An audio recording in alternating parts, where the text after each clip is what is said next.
because you can't defend it at all. Meanwhile, in my mental world, the originally deep red domain divine stone had turned blue. Even the killing intent it emitted had turned blue as well, under the tempering of the charming blue fire. I could feel my killing intent becoming much more pure. I was slightly taken aback by this. Purifying killing intent is incredibly difficult. Even Yin Guangxing put in countless efforts just to purify his. Yet mine became incredibly pure just from the burning of the charming blue fire. When I'm finally able to use this killing intent in the future, its power will likely be absolutely staggering.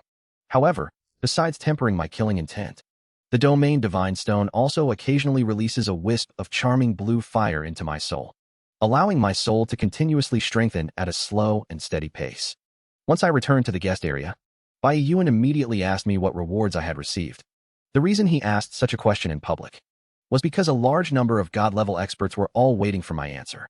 They all wanted to know what the trial and reward after the 9th level would be. But Bai Yuan also gave me a subtle wink while he was talking. I understood him instantly. I then brought out the box containing the talent divine stone, telling everyone that the 10th level would involve puppets with strength comparable to top-tier professionals. They would only pass once they defeated all of them. All the contestants were shocked when they saw what was in the box. That is something every high-level professional dreams of. But the God-level experts present knew the reward was more than just that. They remembered the soul aura I had when I left the dungeon. So they guessed that strengthening the soul was the ultimate reward. That's far better than any divine stone. Once I emerged from the dungeon, I then went to Ning Yi, planning to take her grinding for levels. But she flatly refused me. Although leveling up with you is fast and easy, I can't always hold you back. With me around, your leveling speed would be at least cut in half. Besides, I heard from Grandpa that the enemies you're facing are getting stronger. So you need to level up as quickly as possible. Don't worry about me. I've already arranged to grind dungeons with Sister Mo Yun. Ning Yi spoke fluently and gave me a whole list of reasons, which completely convinced me. After saying goodbye to her, I headed back to the Kunlun Divine Palace to train. Meanwhile, in the Abyss world, the Succubus King stood respectfully outside the Demon Emperor's palace. Then, the Demon Emperor's ethereal voice slowly echoed out. Are you saying that Meng Anwen of the humans is carrying out some secret plan? According to recent intelligence. Furthermore, the area this formation covers is massive, almost spanning the entire Xinxiao Empire. However, once he finishes the setup, the military takes over the management. The Demon Worship Society hasn't obtained any further information yet. Hearing this, the Demon Emperor fell into deep thought. The Succubus King kept his head lowered, not daring to look up. After a moment, the Demon Emperor spoke indifferently. Meng Anwen is the only dual-class god-level powerhouse among the humans. His status within the human race is extremely high. He even controls half of the military's power. A while ago, he and Bai Yuan teamed up to sweep through my Demon Worship Society. It's all because I used to act too high profile. I thought that by controlling a few high-ranking humans, they wouldn't be able to touch me. Now that Meng Anwen has made a move, my half-broken Demon Worship Society can't even find out what he's up to. What's the use of keeping such useless trash? Hearing this, the Succubus King was so terrified he knelt in midair, not daring to make a sound. You have to realize that in the Abyss world, the Demon Emperor is a supreme existence. He could erase her with just a flick of his finger. Find a way to activate it near the formation set up by Meng Anwen. I want you to handle this personally. Hearing this, the Succubus King trembled all over. I understand. Di Huang. Just what on earth are you guys up to? He was also the old man from the Creation God Academy mentioned by Meng Anwen and Bai Yuan. Meanwhile, the Succubus King left the Demon Emperor's palace with the crystal ball. She felt extremely uneasy. She hadn't originally intended to report what was happening in the human race to the Demon Emperor. After all, even she didn't know what Meng Anwen was actually up to. But the Demon Emperor somehow got wind of it and summoned him directly. Clearly, someone had snitched to the Demon Emperor. If he found out who it was, he would never let them off. But the priority was to head to the human world as the Demon Emperor commanded. However, it didn't plan on using its original body, because there is a massive barrier between the Abyss demons and humans. If its original body went to the human world, it would have to pay an unimaginable price. Besides, the god-level experts among humans are no joke. Even sending an avatar, there's a high chance it wouldn't return. It absolutely hated that informant. Just then, a spatial portal appeared beside it. Then, the Black Sky Demon King stepped out from it. He immediately asked the Succubus King for news about me. She was the most well-informed regarding news of the human race. All right. She just happened to receive orders from the Demon Emperor to visit the human world. The Black Sky Demon King understood her meaning instantly. So he took out an incredibly dark magic stone and handed it to the Succubus King. Abyssal fire was burning fiercely in the center of the magic stone. In the abyss, magic stones are also categorized by rank. He asked the Succubus King to take his avatar along this time.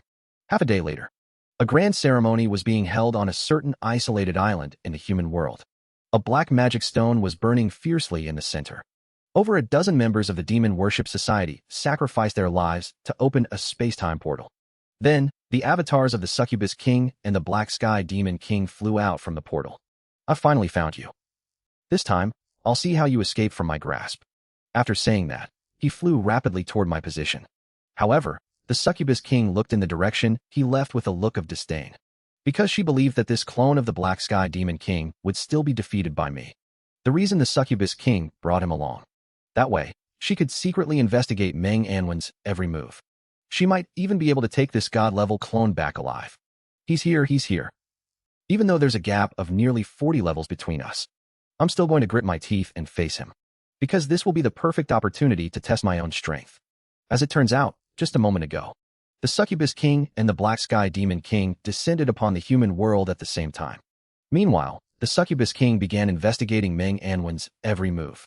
Following the scent, she quickly found the place Meng Anwen had visited. By this time, Haikao City had already been taken over by the military. This meant Meng Anwen had already finished setting up the formation and left. Now, all she had to do was find the formation and activate the Demon Emperor's crystal ball. To the Succubus King's surprise, there wasn't a single god-level powerhouse guarding the place. With her stealth abilities, no one could detect her presence. But the formation was incredibly complex.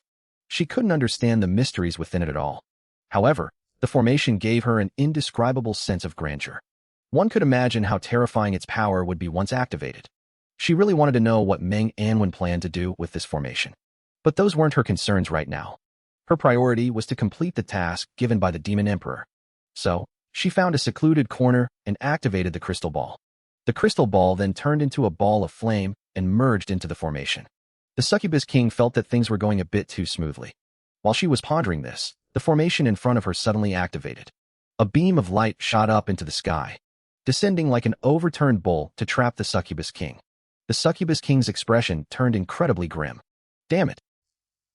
I knew it wouldn't be that simple." Under her furious gaze, Meng Anwen suddenly descended with the main body of Xinxia Tower. "How dare you play me like this?" Meng Anwen gave a calm smile. "You overestimate yourself. I knew long ago that you abyss scum wouldn't stay quiet. That's why I added a warning mechanism to every single formation. I didn't expect that instead of catching small fry, I'd end up catching a big fish like you. Since you're here, you might as well stay." With that, he raised his hand and formed a hand seal. In the next second, a beam of light shot from the tip of Xinxia Tower, weaving through the air to create a lethal formation. Seeing this, the Succubus King's face changed drastically. He knew that this clone was likely going to end right here, because even if its true body appeared, it still wouldn't be a match for Meng Anwen. Besides, what arrived was only a clone. But she wasn't about to give up. She started threatening Meng Anwen with self-destruction to force him to let her go. She threatened to take everyone in Haikao City down with her. But upon hearing this, Meng Anwen just shook his head. "You won't have the chance." As soon as he spoke, the Xinxia Tower instantly expanded dozens of times, sealing off the space. Now, even if the Succubus King self-destructed inside, he wouldn't be able to scratch Haikao City. Seeing this, the Succubus King's expression turned incredibly grim. She finally realized just how difficult Meng Anwen was to deal with. No wonder rumors in the abyss say his strength is even more terrifying than Bai Yuan's. Suddenly, beams of light shot out from the formation, rushing toward the Succubus King. The Succubus King unleashed a terrifying abyss aura to strike the formation. But no matter how hard she tried, she couldn't shake the formation at all. Despair appeared on her face. Immediately after, beams of light began striking her body. At this rate, his clone wouldn't last more than 2 seconds. But just then, the Demon Emperor's crystal ball, which had just merged into the formation, suddenly appeared in front of her. Abyssal flames soared into the sky, instantly neutralizing the formation's attacks. Meng Anwen looked slightly surprised. In contrast, the Succubus King looked delighted. Although its true form was unclear, an extraordinary aura could be felt from it. The moment it appeared, the formation shattered like glass. The Phantom then looked up at the Xinxia Tower and pointed a finger. With a massive bang, Even Ming Anwen was sent flying uncontrollably. Without any hesitation, the succubus king flew toward the distance. Seeing this, Meng Anwen immediately stabilized himself and used the Xinxia Tower to chase after her. Although the phantom strike just now was incredibly shocking, Meng Anwen could tell that it was just a temporary manifestation without a source. Such an attack could only be released once or twice at most. Just as Meng Anwen was about to catch up to the succubus queen, the demon emperor's phantom pointed a finger at Meng Anwen again. Meng Anwen immediately held the Xinxia Tower in front of him. With a loud boom, he and the Xinxia Tower were sent flying once again. This attack caused blood to seep from the corner of Meng Anwen's mouth. But just as the succubus queen was about to disappear from sight, a sudden flash of sword light shot in from the distance. The sword light instantly sliced through the sky for hundreds of miles. The fleeing succubus king suddenly came to a halt. Then, her body was torn apart, leaving only a ball of flame burning fiercely in the air. Seeing this, the phantom within the flames let out a furious roar. Jiangyi, you actually came back to life. Meng Anwen was also stunned for a moment. But he also knew how difficult it would be for a half-step transcendent expert to return. He never expected that he would actually be resurrected. And so quickly, too. This shows just how terrifying that person in the Xuangu battlefield is. Even someone who has been dead for hundreds of years can be brought back. But the two of them only saw a sword appearing in the sky.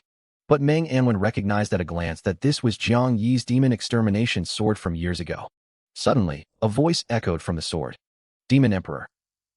It's been many years. Jiang has missed you dearly. When Jiang returns home safely, he will definitely come to the abyss to visit you all. In the next second, the sword light, carrying terrifying power, slashed the demon emperor's phantom into pieces. Then, the demon extermination sword turned toward Meng Anwen and let out another crisp ring. You are quite good. With you in the human race, the sword could rest easy. Watching it depart, Meng Anwen clenched his fists. As a level 95 god-level powerhouse, only the Di Huang from the Creation God Academy could truly suppress him.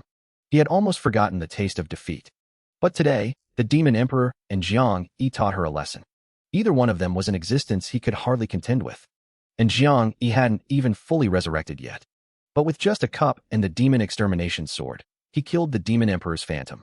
Meng Anwen's long-dormant fighting spirit was completely ignited at this moment. Meanwhile, after 2 days of hard grinding, my level has already reached 58. If I grind for 2 more days, I should be able to reach level 60. Then I'll be able to master some new skills. And it's definitely much stronger than level 40 skills. After all, level 60 is the dividing line for top-tier classes. With a sense of anticipation, I prepared to enter the dungeon again. Suddenly, a massive spear shadow appeared in the sky and smashed down toward me. I didn't even have time to react before I was sent flying. The immense force shattered my bone armor to pieces. Even the undead legion in my summoning space was injured. I realized instantly that the power of this attack had reached the god level. I could even sense the aura of the abyss. Without a moment's hesitation, I summoned my entire undead legion. At that same moment, a second spear shadow struck me. The massive damage was once again transferred to the undead legion. Luckily, the Lich General's healing allowed the legion to weather the attack, to avoid being hit by area of effect attacks. Just then, a third spear shadow came crashing down. And this time, it was even faster than the first 2. This time, it was even faster than the previous 2. 3 spear shadows attacked in quick succession, all in under 2 seconds. If I hadn't summoned the undead army in time, I probably would have been insta-killed. I didn't dare be careless for a second. A violent killing intent instantly filled the air. Finally, as the third spear shadow fell, I saw what it looked like. Massive wings spread out, blotting out the sky. In its hand was a giant fire spear burning with the flames of the abyss. Those spear shadows were fired from that very weapon. I recognized it immediately. The Black Heaven Demon King. He is one of the most powerful among the many demon kings of the abyss. However, this wasn't his true body. Its actual strength was only around level 90 or 91. If I used all my power, I could definitely take it on. My status as a beginner actually laid the foundation for me to become a super god level powerhouse. Not only did I successfully awaken the terrifying Godslayer domain, but I also managed to slay an abyss demon king invading the human world all by myself. It all started when I was preparing to enter a dungeon to level up. But despite the overwhelming pressure it exerted, I didn't feel the slightest urge to retreat. I immediately activated the concentration skill from my primordial rune. In an instant, my attributes were pushed to their peak. But then, I realized my attributes had actually broken through the limit. Previously, using concentration only pushed each attribute to a maximum of 1 million points. Now, they had reached 1.5 million.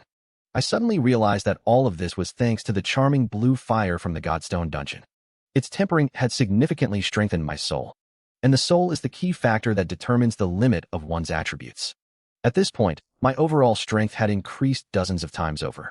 Aside from the skill to summon the undead army, the damage of my other skills had also seen a qualitative leap. So, I casually tossed out a soul flame.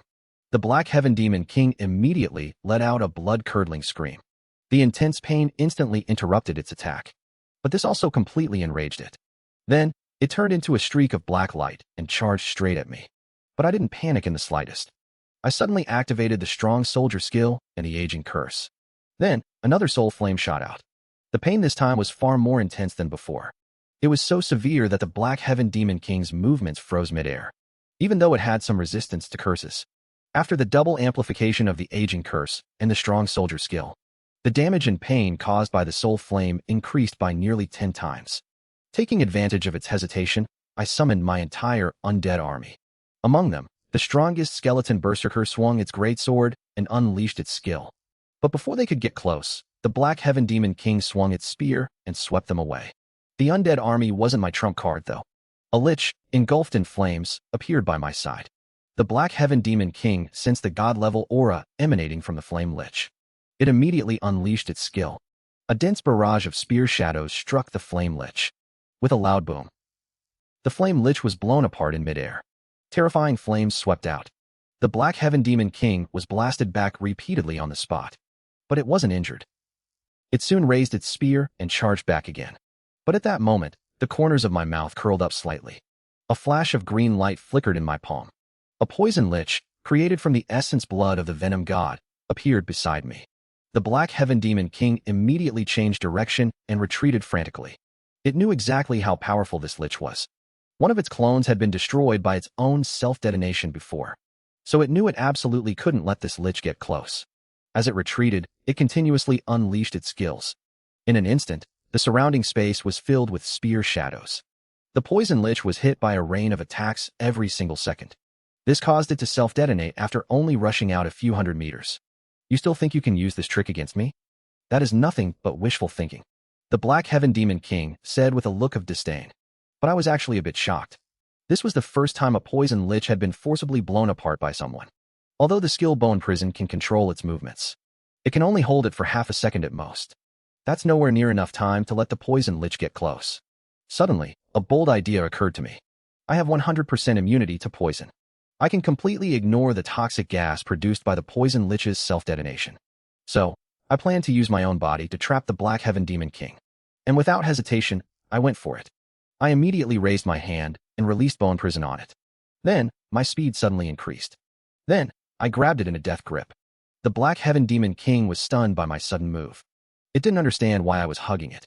But then, it saw all the skeletons retreating. Out of the corner of its eye, it also saw a flash of green light. It instantly realized what I was trying to do. So it struggled desperately. Flames erupted all over its body. Its wings turned into blades, striking against me. However, all that damage was transferred to my undead legion. Moreover, my constitution attribute reached as high as 1.5 million in the power-gathering state. My defense became incredibly high. At the same time, 38 lich generals were constantly casting healing spells. In just an instant, the skeleton's injuries were completely healed. No matter how the Black Heaven Demon King attacked, it couldn't break free from my restraint. You madman. You'll die too. Although this body was just one of its avatars, it only had 2 avatars in total. I had already poisoned one of them in the eternal battlefield. If it lost this avatar as well, it would be very difficult to create another one. After all, creating a god-level avatar requires a massive amount of materials and time. At this moment, a brand new venomous lich had lunged forward. Poisonous gas rapidly spread. The Black Heaven Demon King could only watch helplessly as it was slowly corroded by the toxic gas. This is impossible. How can you be unscathed? Little did it know, my poison element immunity was at 100%. Finally, with a look of resentment, it completely melted into the toxic gas.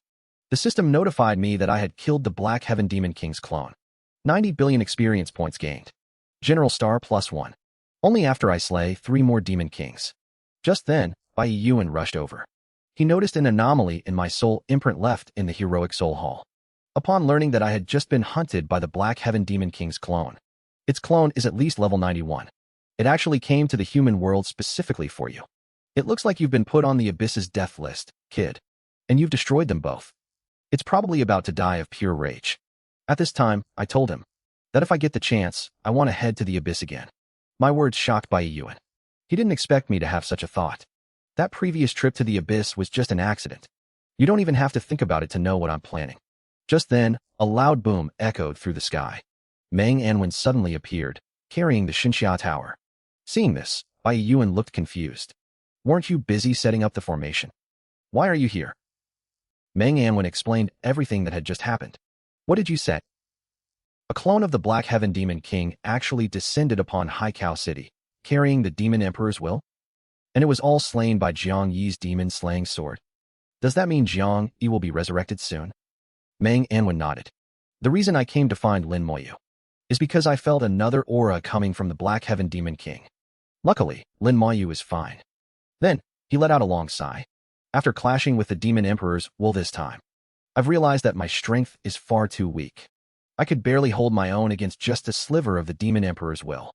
If we were to face the Demon Emperor's true body, I'm afraid we wouldn't have any power to resist at all. That's why I have to be a bit selfish regarding this opportunity with the Soul Fusion Array. Also, call those old fogies like Yin Quanxing over here. I stood to the side and remained silent. I know that Meng Anwen has always put the big picture first, but this battle had clearly shaken him. However, I'm still the biggest beneficiary of this plan. 2 days later, Meng Anwen's plan began to be put into action. The armies of the Xinxia Empire started to mobilize. Before the plan went into effect, Bai Yuan explained everything clearly. He told everyone that participation wasn't mandatory. Of course, anyone who participated in the mission and survived would receive benefits. Even though they knew this plan came with the constant risk of death, tens of thousands of people still volunteered for the Soul Merging Array. Every single one of them was completely committed. During those 2 days, I finally reached level 60. The next step was to awaken new skills. It's awakening. My hidden class, Lord of the Undead, finally awakened new skills. Not only did I awaken the King of Skeletons, which can destroy all things, but I also awakened the Undead of Immortality, which possesses the power of resurrection. It turns out that just a moment ago. But since Bai Yuan and Meng Anwen were both busy preparing the Soul Merging Array, I had to handle this awakening all on my own. As I activated a glowing intermediate skill scroll, the golden light from the scroll instantly pulled me into an unknown space. This was the original source of all skills. The light spots floating in the air were skills that had already been awakened by other practitioners. The remaining unlit spots were waiting to be awakened. If I could just reach out and touch them, I could awaken a skill. However, one of the unlit spots suddenly began to stir. But after a moment, it gradually faded away. Seeing this, I was a bit confused. A 60-level practitioner would only need at most one glowing intermediate skill scroll. But even though I clearly used one, it felt like it wasn't quite enough. Then I noticed that this light spot seemed a bit unusual. Seeing this, I couldn't help but feel a surge of joy, because I suspected this skill must be incredibly strong. Otherwise, a glowing intermediate skill scroll wouldn't have been enough to activate it. So, without hesitation, I activated 2 more skill scrolls. Instantly, a massive amount of starlight surged from my body into that skill light spot. In an instant, it was completely ignited. The next second, a system notification echoed in my mind. Skill obtained. Summon Skeleton King. The Skeleton King is composed of at least 10,000 skeletons. What surprised me was that this skill has no level. This means the skill is already in its strongest state. Moreover, this skill doesn't limit the number of skeletons used for the gathering. I currently have 40 undead legions, and each legion consists of 1,230 skeletons, totaling 49,200 skeletons. If the Summoned Skeleton King can also receive the 70x boost from my comprehensive augmentation talent, then just how terrifying would its strength be? As a burst of black light erupted from my hand, the entire sky turned pitch black the very next second. A throne made entirely of bones appeared in the sky. Immediately after, 10,000 skeletons turned into streams of light and surged into the throne. The figure of the Skeleton King then appeared upon the throne. The undead aura it emitted was even more evil and cold than the abyss aura. It was so intense that the temperature within dozens of miles dropped sharply. The sweltering summer suddenly felt as if it had plunged into autumn. It held a massive bone sword in its hand. Its appearance was even more terrifying than the demons of the abyss. At this moment, I finally saw its attribute panel. Every single one of its attributes was as high as 1.05 million. It even possessed 3 skills and 3 enhancement traits. I couldn't help but be stunned. A skeleton king summoned by just 10,000 skeletons is comparable to a level 80 world-class boss. Most importantly, it possesses vitality no weaker than a world boss. Although a skeleton berserker's attributes aren't bad, especially in a buffed state where they can even exceed a world-class boss of the same level. Their only weakness is that their vitality isn't strong enough. They simply can't duel a boss. I then began to check the 3 skills the Skeleton King possessed. Skill, Godslayer. It deals damage equal to 10 times its power attribute. It strikes a single target or an area. Cooldown, 1 minute. Skill, Elemental Riot. Skill, Absolute Defense. 99% immunity to all damage. I was stunned after reading the skill description. It not only has incredibly strong physical and elemental dual strike capabilities. During that 1 minute, it is practically invincible. And this is just what 10,000 skeletons can form. If I were to gather all the skeletons together, would the summoned Skeleton King be able to compete with god-level experts? My heart raced with excitement at the thought, and then used the skeleton summoning skill again. But just then, I realized something. Summoning the Skeleton King requires gathering skeletons in units of 10,000. With my current number of skeletons, I can only use 40,000 for the summon. The moment the skill was activated, the sky for 100 miles around instantly darkened. A sinister wind howled, and a suffocating, chilling aura began to spread. It felt as if a world of the dead was about to descend. Then, an even more massive skeleton throne appeared in the sky. A huge figure appeared upon the throne. It was much larger than the previous Skeleton King, and its aura was completely different. I immediately checked its attributes. To my surprise, its attributes had literally doubled. Its total attributes reached as high as 8.8 million. It was just 1 step away from the god level. So, I decisively activated the strengthening skill. A beam of light fell upon the Skeleton King.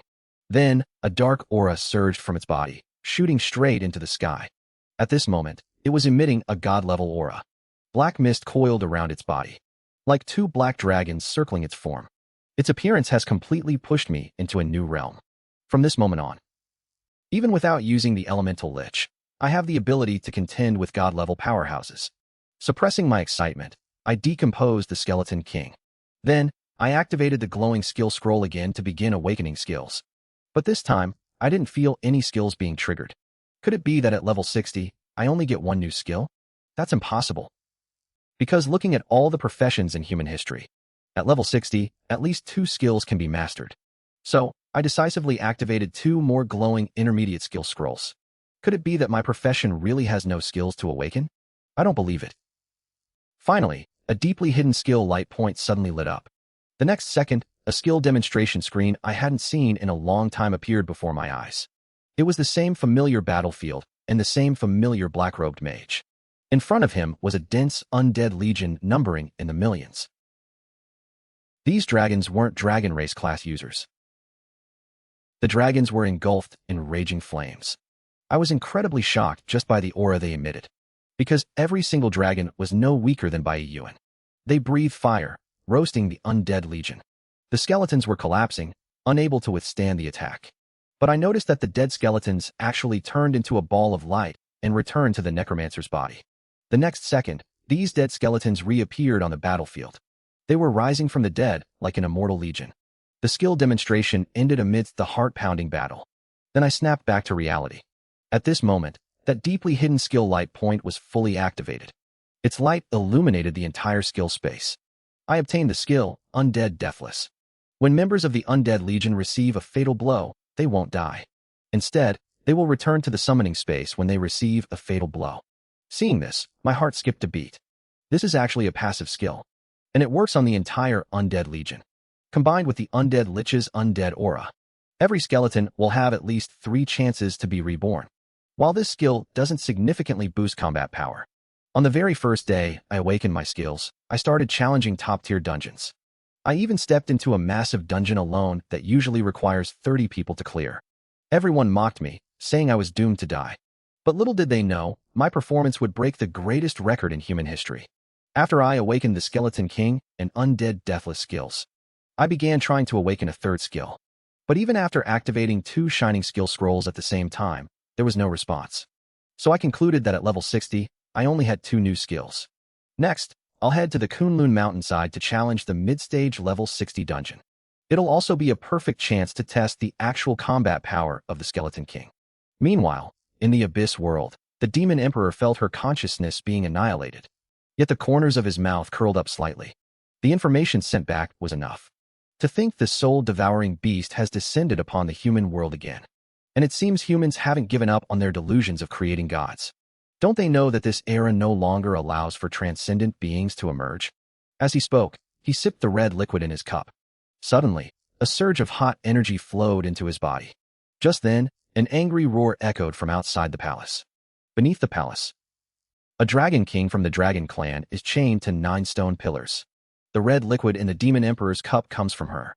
Every drop of blood in his body contains massive energy. The Demon Emperor took another sip of the dragon blood and muttered to herself.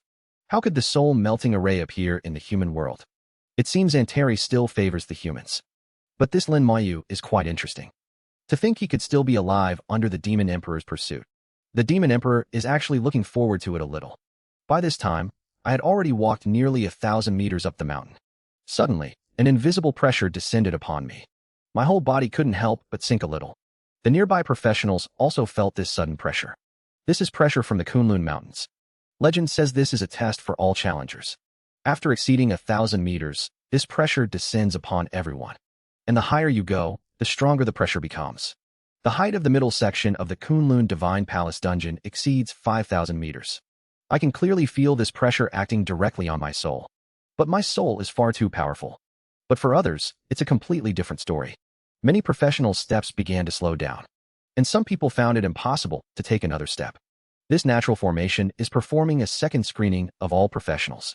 Once we reach the dungeon entrance, there will be a third screening. That's the team formation.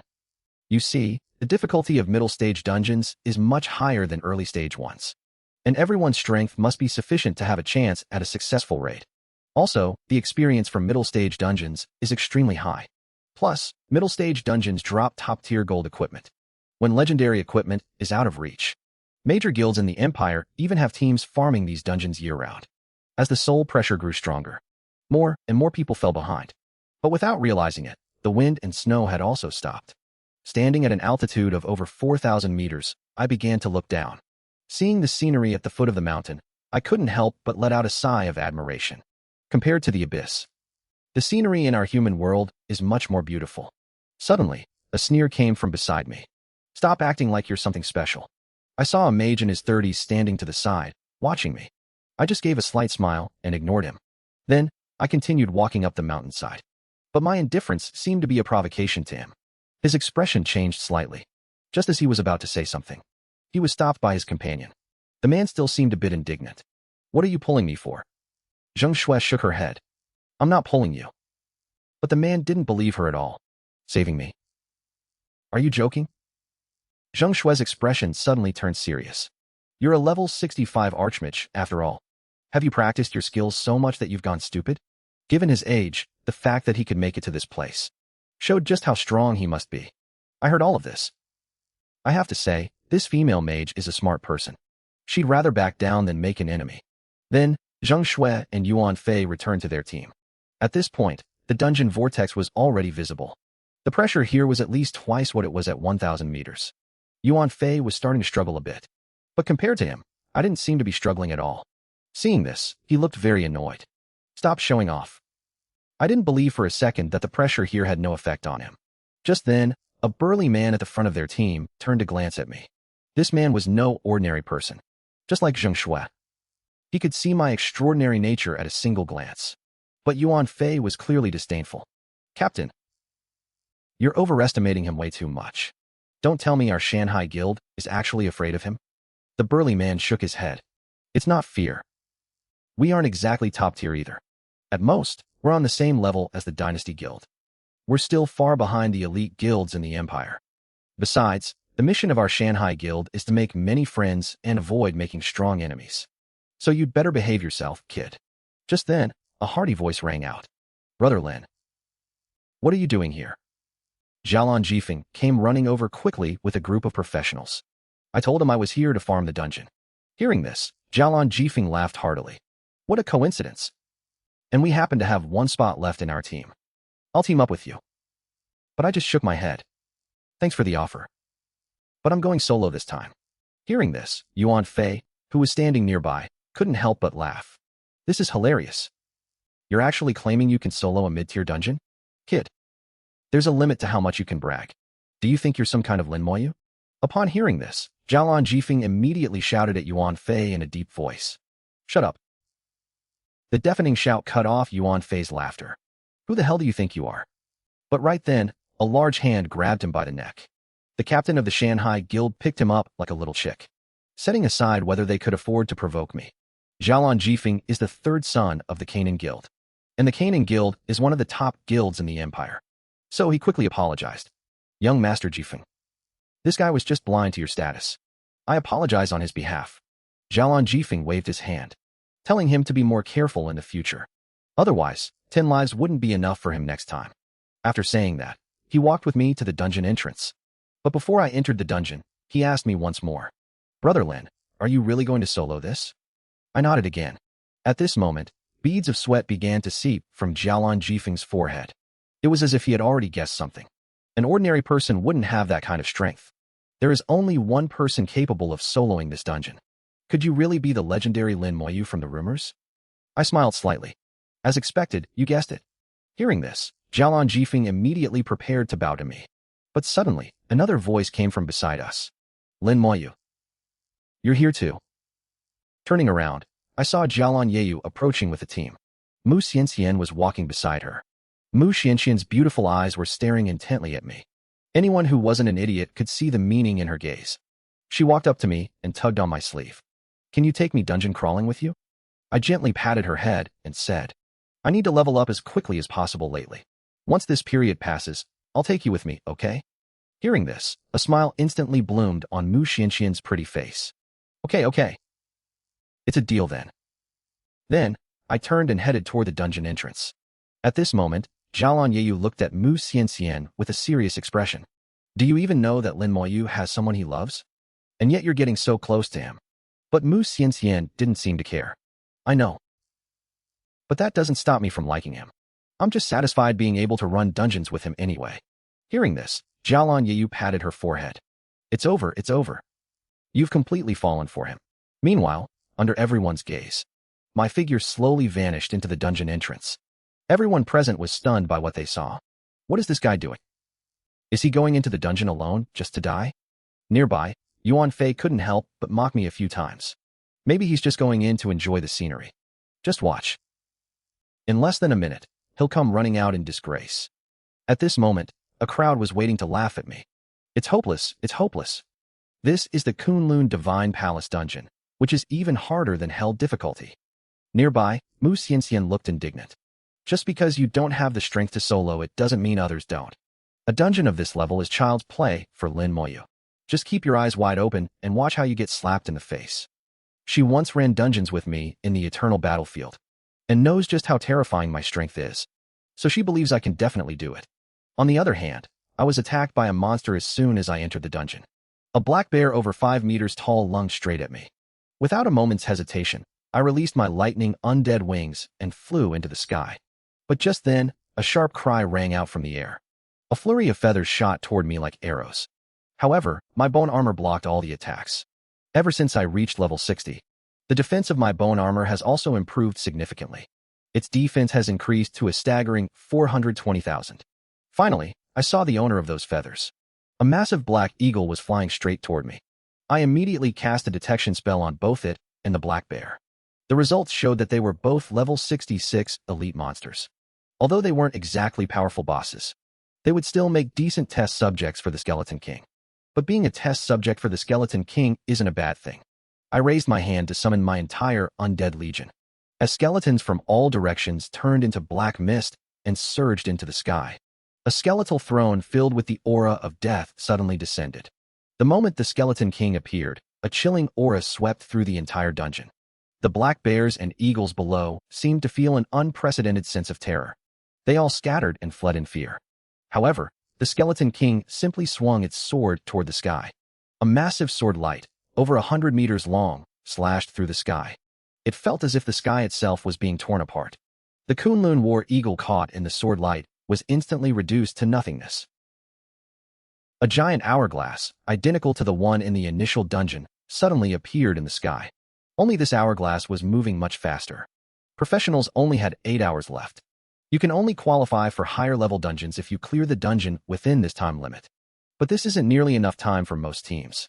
Only teams from top-tier guilds stand a chance. Just then, the Skeleton King swung its sword once more. The fleeing Kunlun War Bear was instantly obliterated by the sword light. It's not that the dungeon monsters are too weak, but rather that the Skeleton King, composed of 40,000 skeletons, is just too powerful. These level 60 boss-tier monsters are like ants before it. The Skeleton King then cleared a path, heading deep into the dungeon. Every monster in its path was killed in a single strike. Suddenly, a massive swarm of monsters rushed out from ahead. Seeing this, I just gave a slight smile. It's the perfect chance to test the power of the Skeleton King's skills. So, I commanded the Skeleton King to use the skill, Godslayer. This skill can target a single entity or be used as an area of effect attack. It's just that the power is relatively weaker when used for area attacks. I saw a massive energy gathering into the giant sword in the Skeleton King's hands. As it swung the sword violently, countless sword chi swept out. Everything within hundreds of meters in front of it was covered by the sword chi. The mountains and the earth seemed as if they would be leveled by this force. All the monsters within the area were turned into nothingness. My experience points began to skyrocket. Seeing the power of the skill, I nodded in satisfaction. But the commotion quickly attracted a large number of monsters. So, with a thought, I commanded the Skeleton King to use a skill again. But this time, it was a different skill, Elemental Riot. I saw a dark red energy slowly condensing into a vortex in the Skeleton King's hands. At the same time, the entire area within 1,000 meters was locked by its will. A massive energy vortex exploded within the area. In an instant, all the monsters in the area were turned to ash along with the debris. I was very satisfied with both of the Skeleton King's skills. Not only was the damage ridiculously high, but most importantly, the cooldown for these two skills was only 1 minute. This turned it into a ruthless killing machine. Led by it, I reached the end of the dungeon in just 25 minutes. A fortress appeared in my sight. A massive creature was lurking within the fortress. It was the final boss of this dungeon. I can feel its power. Its attributes have likely reached the level of a Lord-class boss of the same rank. It would undoubtedly be a massive challenge for an average team. But in front of the Skeleton King, it seems unable to withstand even a single blow. I'm not even bothered to use detection skills to check its attributes. As the Skeleton King unleashes its god-slaying skill, a massive sword chi, 1,000 meters long, is swung from its hand. The boss didn't even have time to wake up before it was shattered along with the fortress. The system notified me that I had killed the Kunlun Lion King. Experience gained, 9 billion. Obtained the title, Lonely War God. I was stunned when I saw the title. I immediately checked the title's attributes. It turns out it can increase all of the wearer's attributes by 50,000 and increase all skills by 2 levels. I felt a bit tempted after seeing the attributes. I was especially envious of the skill level increase attribute. However, this title provides no bonus to me right now, because ever since my second job advancement, all attribute bonuses from equipment and titles have ceased to work on me. I still can't figure out why this is happening. The Lonely War God title turned into a ball of light and remained in my mental world. No matter how I tried to activate it, it wouldn't work. So, I had to give up. That's when I noticed a strange energy appearing inside my body. This meant the Kunlun Divine Palace dungeon had recognized me as qualified to challenge the next stage. But first, I need to raise my level. Meanwhile, at the entrance outside the dungeon, the vortex suddenly burst with light. The surrounding awakeners looked on with envy. Without even guessing, it was obvious that another team from a major guild had passed the test. Those big guilds already had a complete strategy. They used their powerful veterans to carry the newcomers through the dungeon, and their success rate was very high. Unlike solo players like us, who can only team up and hope for the best. When Mu Qianqian saw the light from the dungeon, a smile appeared on her face. That's great. Lin Moyu passed. Beside her, Jialan Jifeng exclaimed in shock. God, Lin has been in there for less than half an hour. But just as he finished speaking, I appeared at the dungeon entrance. Everyone outside the dungeon was stunned. What the hell is going on? Shouldn't the one who cleared it be a top team from a major guild? How could it be just him alone? I refused to believe anyone can solo the Kunlun Divine Palace dungeon. I didn't care about these doubts. I immediately used a cooldown charm to reset the dungeon and entered it once again. At this moment, Yuan Fei stared with wide eyes, unable to believe it. This is impossible. This is a dungeon even harder than Hell mode. However, Zheng Shui, who was beside him, patted him on the shoulder. The light emitted by the dungeon can't be wrong. He's the one who cleared the dungeon. Do you remember what the third young master of the Jialan Guild called him just now? And he's so young. Don't tell me you still haven't guessed his identity. Hearing this, Yuan Fei was so terrified that he fell right onto the ground. He never expected that my identity was actually the youngest divine general of the Xinxia Empire. I then started my second dungeon run. This time, I cleared it in only 22 minutes. That's nearly 5 minutes faster than my last run. Half a day later, I finally leveled up. But I didn't stop there. I had to push my strength to the limit before the soul melting array was completed. It's coming. The glorious moment when I absorb the power of billions of souls is finally approaching. A desolate beast that stands above all god-level experts suddenly descended. It turns out that after I reached level 61, the total number of skeletons in my undead legion reached 52,890. So, I used 50,000 skeletons to summon an even more powerful skeleton king. However, to my surprise, as the number of skeletons increased, the skeleton king's attributes didn't increase proportionally. It was as if some kind of shackle was limiting its attributes. Its total attributes had reached 9.2 million. It was only 800,000 away from god level. But even so, it was enough to rival a level 89 world-class boss. After all, it also had the buff from the strong soldier skill. The Skeleton King can instantly break through its attribute limits. After 4 days of continuous dungeon grinding, my level rose from 60 all the way to 666. To anyone else, this leveling speed would be nothing short of a miracle. However, after that, each dungeon run gave me less than 0.8% experience. Plus, the remaining uses of my cooldown talisman weren't enough to get me to level 67. So, I returned to Xiaojing Academy to prepare for the upcoming Soul Fusion Array. But when I got back, I saw Bai Yuan looking incredibly distressed. The reason was that the Soul Fusion Array was only 1 day away from completion. But at this critical moment, Di Huang, a half-step super god, has suddenly vanished. You see, a wisp of the demon emperors will had descended upon the human world recently. With that kind of power, it must have already learned about the Soul Fusion Array plan. I'm afraid it will come to cause trouble the day the array is activated. Even though we don't know exactly how strong the demon emperor is, yet it was still able to wound level 96 Meng Anwen. It's safe to assume its true strength won't be lower than a half-step super god. With Jiang Yi not yet resurrected, only Di Huang has the strength to fight. Aside from him, there's also the Dragon Emperor of the Dragon race. It's impossible for it not to notice the massive commotion we've caused. Yet it hasn't taken any action at all. I have no idea what it's planning. If the Soul Fusion Array is destroyed, all of our hard work will have been in vain. Hearing this, I told them not to worry too much. Even if the Demon Emperor really does come, how much strength can it actually exert after crossing worlds? Perhaps the elemental liches I create with Law Divine Crystals could wound it. You see, Law Divine Crystals are substances that surpass even legendary materials. The liches summoned with them also possess the power of laws. And the reason half-step transcendentals are so powerful. Hearing this, Bai Yuan and Meng Anwen finally felt relieved. They believed that I truly had the strength. Meanwhile, in the core area of the eternal battlefield, Di Huang forcibly broke through the barrier to reach Antares' location. Lin Moyu was with him. They came here to make a deal with Antares. Di Huang held a dragon pearl that was incredibly important to Antares. But this deal wasn't for Di Huang's own sake. Antares asked if he had already decided to go there. Di Huang nodded. He said it was his destiny. Even though it was a path where death was almost certain, and the chances of finding an opportunity to advance were slim, he had to try before his lifespan ran out. Antares hummed in response. I agree to this deal, he said. As he spoke, he flicked a sphere of light from his fingertip, which dove into Lin Mohan's body. This is a fragment of my will. It will remain dormant most of the time. It will only awaken when you are in danger. Lin Moyu looked at Di Huang with eyes full of reluctance. Teacher, do you really have to go? Di Huang shook his head. Though this journey is a gamble with my life, it is not entirely hopeless. Perhaps we will meet again once you transcend to godhood. His gaze became incredibly determined. Then, he opened a space-time portal and stepped through. Lin Moyu fought back tears and looked at Antares.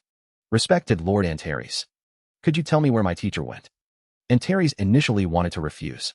But then, he suddenly noticed a familiar scent on Lin Moyu. How strange. Why do you smell like that, kid? What is your relationship with Lin Moyu? Then, she told Antares about her relationship with me. Antares nodded slightly upon hearing this. No wonder you have that kid's scent in your bloodline. In that case, for the sake of little Lin, I will tell you where your teacher went. Let's put it this way. The world you live in is actually nothing more than a series of cages. But once, these cages had passages to the outside. It's just that those passages have been completely closed. Later, someone dug a hole in an attempt to escape. If one could crawl through, they could reach a world in a higher plane. However, trying to pass through that hole is a gamble with death. Lin Moyu wanted to ask more, but Antares interrupted her. Although the talent you awakened is quite impressive, and you've reached the god level at such a young age, you're still far inferior to your brother. He is the most exceptional individual I have ever seen. It is only because of him that I've granted you the privilege of speaking with me. So that's enough. As he spoke, Antares slowly closed his eyes. Lin Moyu felt the world before her go completely dark.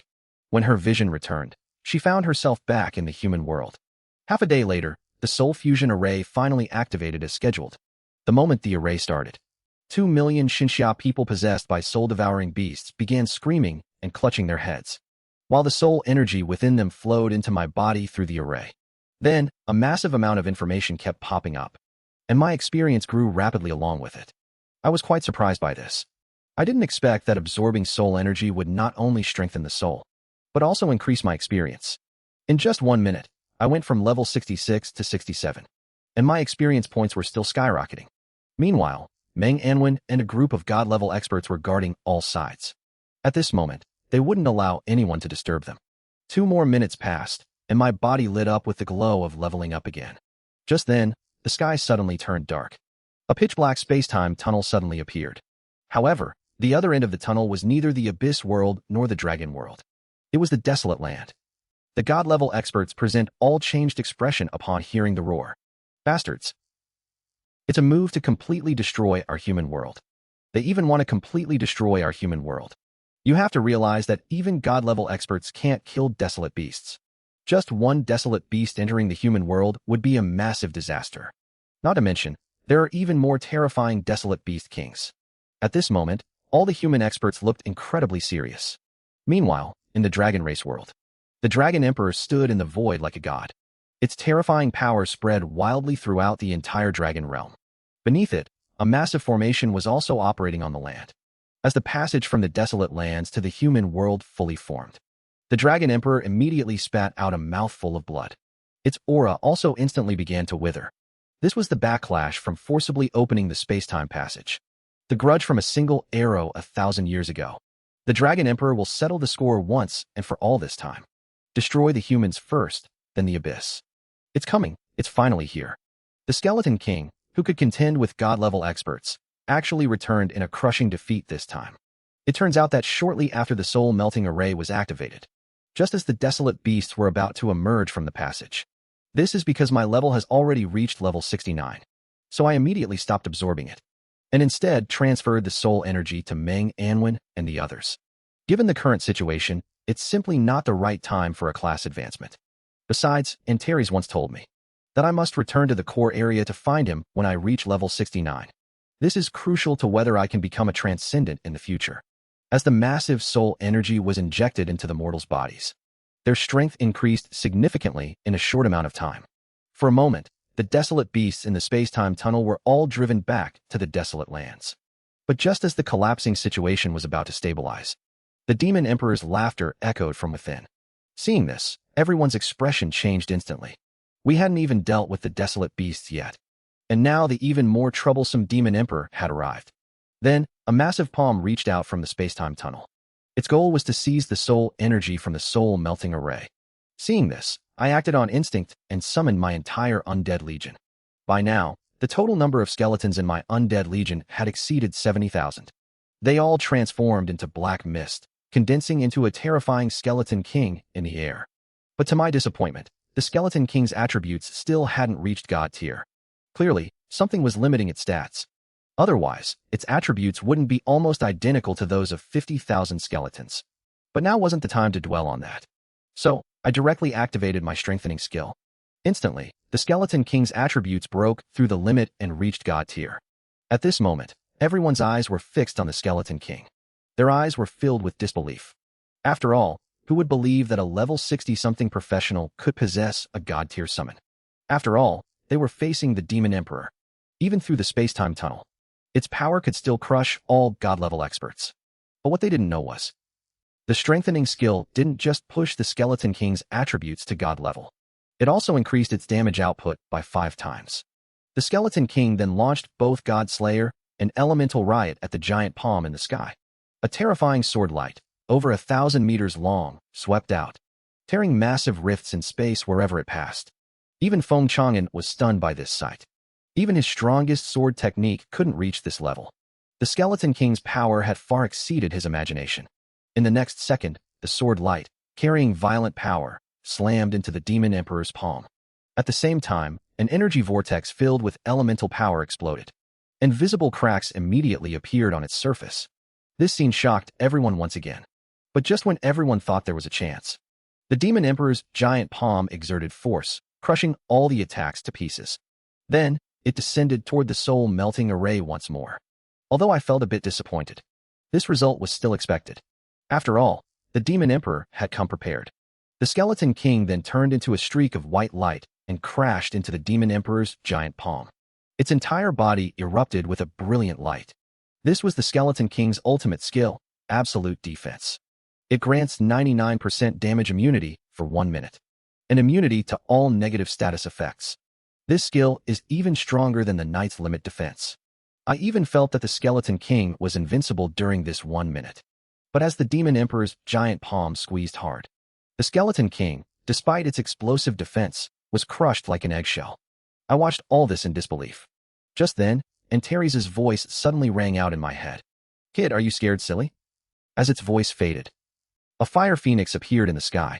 A woman was standing on its back. Holding her dual swords, Lin Moyu let out a sharp cry. "Phoenix soar."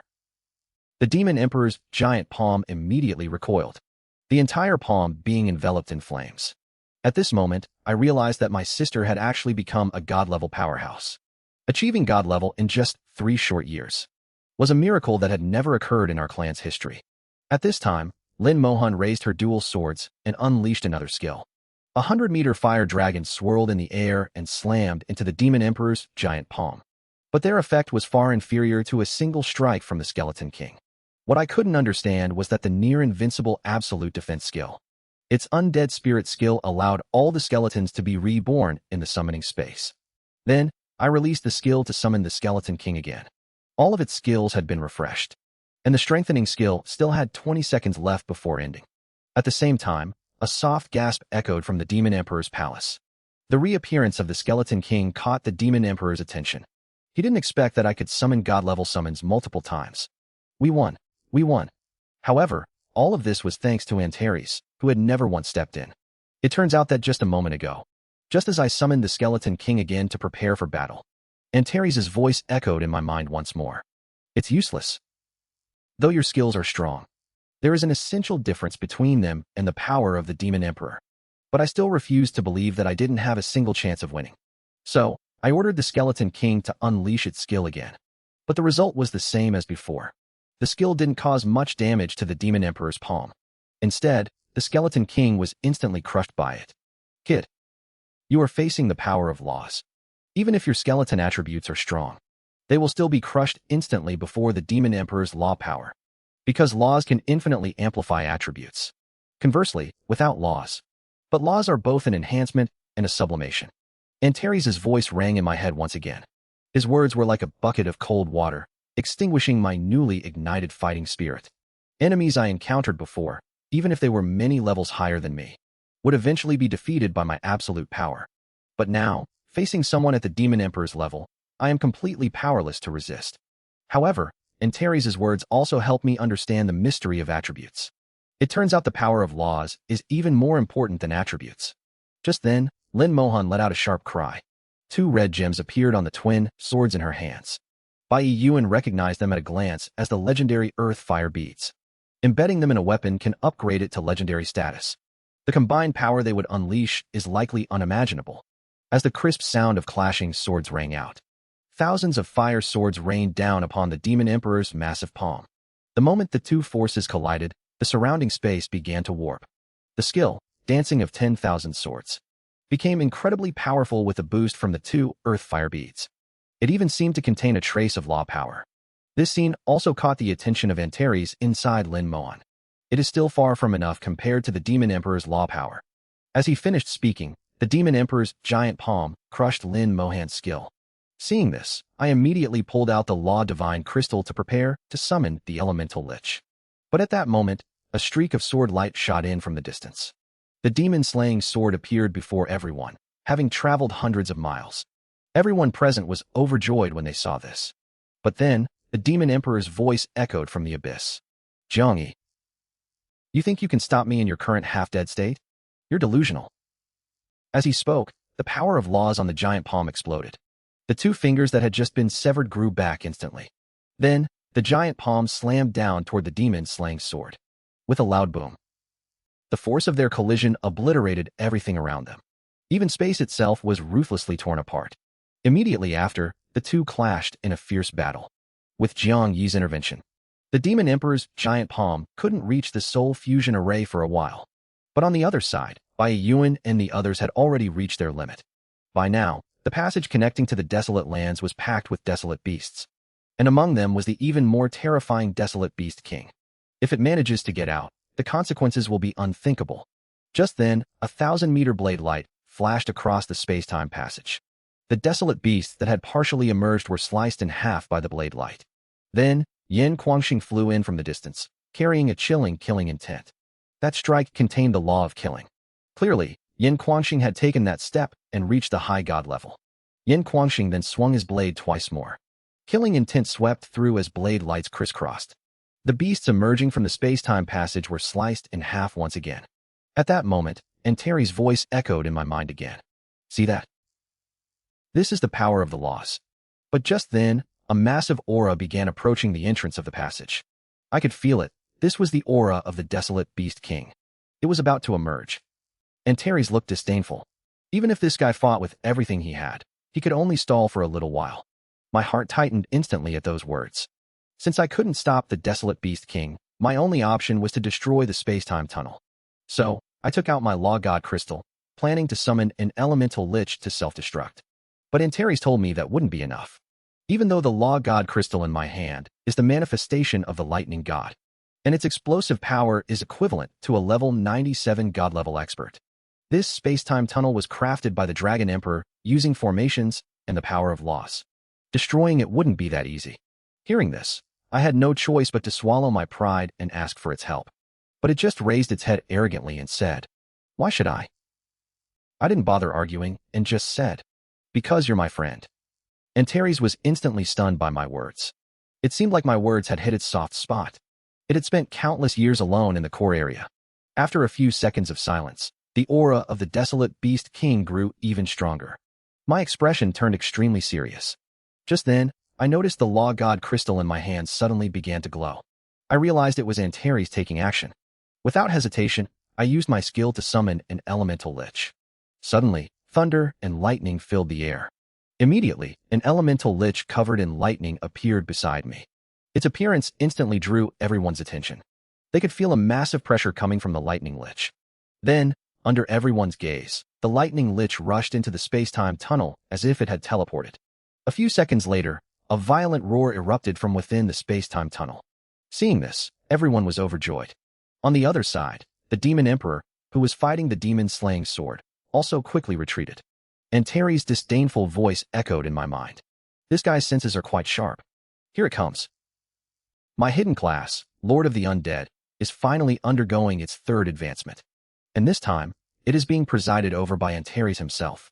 It turns out that just now, with Antares' help, I used the Law God Crystal to destroy the tunnel connecting to the desolate lands. In this way, the human world successfully averted this disaster. The soul power of the soul fusion array was also successfully preserved, and the strength of all the god-level experts who underwent the soul baptism has been enhanced. People like Bai Yuan and Meng Anwen have even half a foot in level 96. Then, Antares' voice echoed in my mind once again. It told me that I'm just a wisp of willet left inside Lin Mohan's body. It told me that it was just a wisp of its will left inside Lin Mohan's body. And now, this wisp of will is about to fall back into a deep sleep. Before sleeping, it reminded me that it's time to go find it at the eternal battlefield. So, I thought about saying goodbye to my sister and then going to find it. But just then, Bai Yuan and the others arrived at Lin Mohan's side. They wanted to know where the D-Emperor had gone.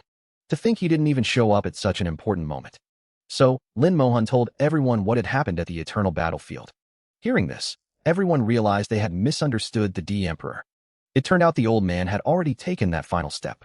Looking at their expressions, I seemed to realize something. So I patted my sister's shoulder and quickly comforted her. Even though your master has left, you still have me, your brother. Lin Mohan looked at my serious expression, her eyes filled with joy. Xiaoyu has really grown up. He can hold his own now. Meanwhile, in the dragon world, the dragon emperor was covered in blood. After the space-time tunnel connecting to the desolate land was destroyed, he suffered a backlash. Although the injuries weren't severe, he looked absolutely miserable. What infuriated him even more was that everything he had carefully planned had been ruined in an instant. So, he immediately ordered an attack on the human world. But suddenly, a massive rift tore open in the sky. A giant dragon claw reached out from the void. With a loud boom, the dragon emperor's body was slammed back to the ground like a meteorite. The hard earth was smashed into a giant crater over 100 meters deep. A single blow was enough to strip the dragon emperor of any ability to fight back. He looked horrified. Lord Antares, why did you attack me? This is just a small warning. If there is a next time, I will slaughter your entire clan. A moment later, the spatial crack slowly closed. The dragon race world finally returned to normal. On the other side, the demon emperor was also feeling terrified about what had just happened. Why did Antares get involved too? According to the rules, he shouldn't be interfering in the affairs between our three races. What exactly is his motive? That idiot, the dragon emperor, actually forced a connection between the passage of the desolate lands and the human world. If we anger Antares, we won't have any lives left. Half a day later, I arrived at the eternal battlefield following Antares' hint. Although I didn't know what his purpose was, I happened to have some things I needed to ask him. So, I took out the skill Divine Stone I obtained in the Divine Stone dungeon. Antares was slightly shocked when he saw it. This is something from the previous era. Hearing this, Antares looked at me with disdain. Look at you, acting like you've never seen the world. As for that stone spirit, it's just a useless tool spirit. The charm blue fire you mentioned can indeed slightly increase the soul limit, but it is not of much use. After all, in the previous era, such things were everywhere. So it is not considered anything special. I was quite confused after hearing this. I could feel that that era was far more powerful than ours. But why did it head towards destruction? Antares said with a look of indignation. Powerful my ass. They were just a bunch of idiots. It was clearly a promising era, yet they played themselves into ruin. I tried to advise them time and time again, but it was completely useless. When I finally meet those guys in the future, I am definitely going to give them a good beating. At the same time, I could sense that he seemed to have many connections with certain people from that era. And from what he said, those people are still alive. Anyone who can survive an entire era, their strength must be at least at the transcendent level. But if even such a powerful era was reduced to ashes, what will become of our era? Antares saw my concerns. Your era might not be any worse than theirs. I will tell you the specific reasons once you reach the appropriate level. For now, I will tell you why I told you to find me before level 70. It is because the third advancement of your human race is not perfect. I once told you about the 3 ways to become a transcendent. The first is by using formations. This is the simplest, but also the worst method, because it relies on external forces to force a breakthrough. Even if one is lucky enough to become a transcendent, once they lose the help of external forces, their strength will plummet sharply. Yet the humans of your era use formations for their third job advancement, which is why no transcendent has appeared among humans for a long time. However, you are different from them. You not only absorb the charm blue fire to enhance your soul essence, but you also happen to encounter a soul-devouring beast and obtained a massive amount of pure soul energy. Although your level is only 69. Therefore, I shall grant you the most perfect and powerful job advancement method. This is absolutely shocking. I didn't expect that just by undergoing my third job advancement, my rate of comprehension would even shock Antares. It turns out that just now, because the method humans have used for years is the worst one. But it also told me I must accomplish one thing before my third advancement. That is, to enter the skill space without using skill scrolls, and then guide the light points representing skills into my soul. At that time, my soul energy will increase significantly, and my level will rise accordingly. If I can resonate with certain laws of heaven and earth after reaching level 70, then I can proceed with my third job advancement. I'll need to constantly move my skills into my soul, as my strength will depend on the number of skills within my soul. The weak can only bring in a few skills. I was completely stunned after hearing what it said. You see, moving skills into the soul is something only God-level experts would do. Ordinary practitioners can only touch the skill space after level 80. Then, they slowly introduce skills into their souls during the leveling process. Once a single skill enters the soul, they become a half-step God-level expert. If I succeed, my strength will reach unimaginable levels. Antares gave a disdainful smile after seeing my expression. But you're still far from being a supreme expert. True supreme experts can even move their talents into their souls. It's just that the difficulty is extremely high. From ancient times to the present, only a few people have managed to achieve this. And right now, you probably don't even know where your own talent is. Hearing this, I stared at it with wide eyes. Moving talents into the soul was something unheard of. You see, after a practitioner becomes God level, their previous talents won't disappear, but they will all weaken to varying degrees. This is why the strength gap between God-level experts of the same rank isn't usually that large. If it's really possible to move talents into the soul, as it says, then not only will the talents not weaken, but they will actually be enhanced. Antares laughed triumphantly. Are you shocked? This method was lost in the previous era. At this moment, my heart was racing with excitement. I hurriedly begged Antares to teach me this method. But Antares shook his head and didn't agree. Because everyone's talent is different. So you'll have to figure it out on your own. You just need to manage it before you reach God level. Besides, you still have one more chance to sense your talent. Activating the Talent Godstone during your third advancement might give you a slight chance. My eyes lit up when I heard that.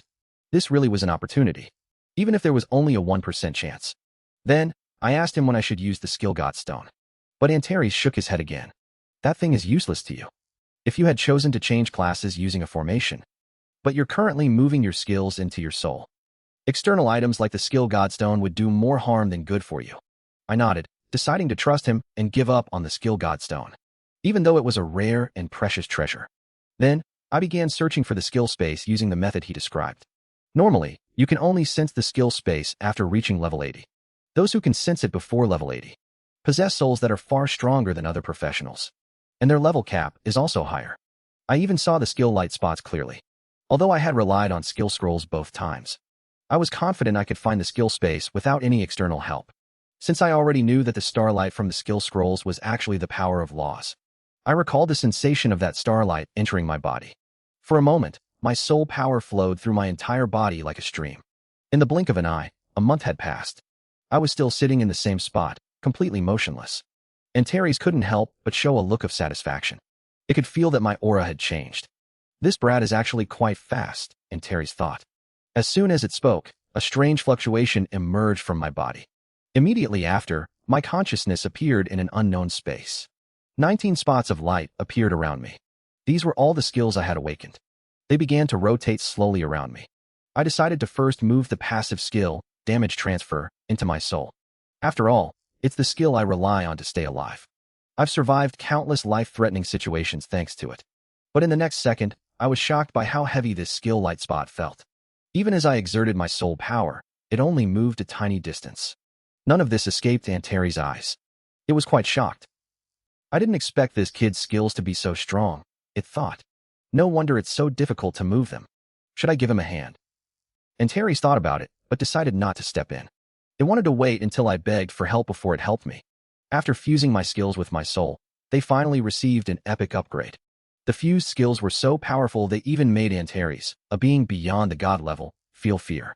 It turns out that just now, because the skills I awakened were already incredibly strong, and they became even more powerful after being optimized by the system. Passive skills like damage transfer, which are practically god level, are just ridiculously strong. Fortunately, my level 60 divinity played a massive role. While its main purpose is to grant more attributes when I level up, it can also restore my mental and soul energy. 8 days later, I finally managed to move the damage transfer skill orb into my soul. The moment the skill orb left the skill space, a strange aura began to emerge from within me. Immediately after, I felt a faint aura of a half-step god emerging from my body. If anyone else had been there, their jaws would have dropped.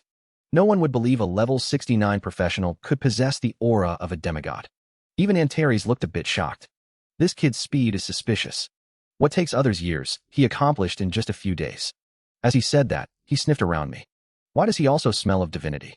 Even with divinity, it shouldn't be this fast. This kid is definitely hiding something from me. I'll have to interrogate him properly later. At that moment, the damage transfer skill orb suddenly erupted with a powerful suction force. My soul energy was being continuously devoured by it. The light emitted by the orb grew brighter and brighter. Finally, after reaching its limit, it shook violently. A massive amount of energy surged out. A flood of information immediately popped up. Obtain soul energy. EXP+. In the blink of an eye, my experience jumped from 1% to 50% of level 69. The shape of the skill's light ball had already changed. Half of the star core representing the skill had been turned gold. This meant the fusion degree had reached 50%. So, I quickly checked the skill's attributes. I found that the passive skill, damage transfer, was at least twice as strong as before. Its effect was to have all damage I received. Then, that damage would be transferred to my summons. That's when I thought about my talent again. It only had the function of transferring damage. Maybe my talent could actually work now. Just then, Antares' voice suddenly rang out. Kid, let me ask you something. What level is your divinity power? I told him it was level 69. Hearing this, Antares let out a sudden, strange cry. That's impossible. The Shinjo tripod has its own rules. Ever since I obtained it in the divinity secret realm, it had been completely silent. It had just been sitting motionless in my mental world. It only released energy to increase my divinity power level whenever I leveled up. So, I told Antares about this. What did you say? The Shinjo tripod is in your hands. You'll naturally understand once you reach godhood. What I need to do now is continue transporting skills. With my current soul power, I can transport one more. But even if I successfully transport 2 skill star cores, it doesn't mean I'll become god level. After all, my level is different from others when transporting skills. Soon, my consciousness entered the skill space. Meanwhile, Antares' eyes were filled with deep confusion. Why would the Shinjo tripod choose this kid? Is there something about him that even I can't understand? On the other hand, I discovered a new problem. After the damage transfer skill light spot was moved out, the binding force of the skill space on the remaining skills grew stronger. But I remained full of confidence. I believe that sooner or later, I'll incorporate all the skill star cores into my soul. Besides that, even more difficult talents are waiting for me. Finally, after more than 10 days of relentless effort, I managed to move the second skill star core out of the skill space. This time, I moved what used to be my strongest trump card. The skill, Corpse Explosion. The frequency of using this skill dropped significantly after the elemental lich appeared. It requires a sufficiently powerful corpse to exert its terrifying power. It's worth mentioning that this skill is only at level 7. Yet its power is comparable to other max level skills. Now that I have the Skeleton King's 2 AoE skills, it hardly ever gets a chance to be used. I wonder what kind of changes will occur once it fuses with my soul. As the Corpse Explosion star core continuously devours soul energy, the aura radiating from my body instantly startled Antares. This skill looks pretty powerful. For some reason, it sensed a hint of danger from my aura. It's as if the skill I'm currently fusing could actually harm it. Antares watched me, sitting cross-legged with my eyes closed, with immense curiosity.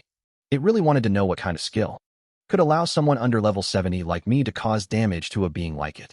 You have to realize that even if all the half-step transcendent gods attacked together, they wouldn't even scratch it. I've actually become the first genius in a million years to trigger the power of loss. Not only have I raised my attributes and soul to an unimaginable level, but I've also broken through the limits of class sublimation to become an undying Saint King. It turns out that just now, after I moved the Corpse Explosion skill into my soul, my experience points surged once again. However, I didn't pay much attention to the increase in experience. But right now, the Corpse Explosion skill can only exert 1/5 of its strength. And after seeing the skill's attributes, I fell into complete silence. And as the fusion rate increases, the range will continue to expand.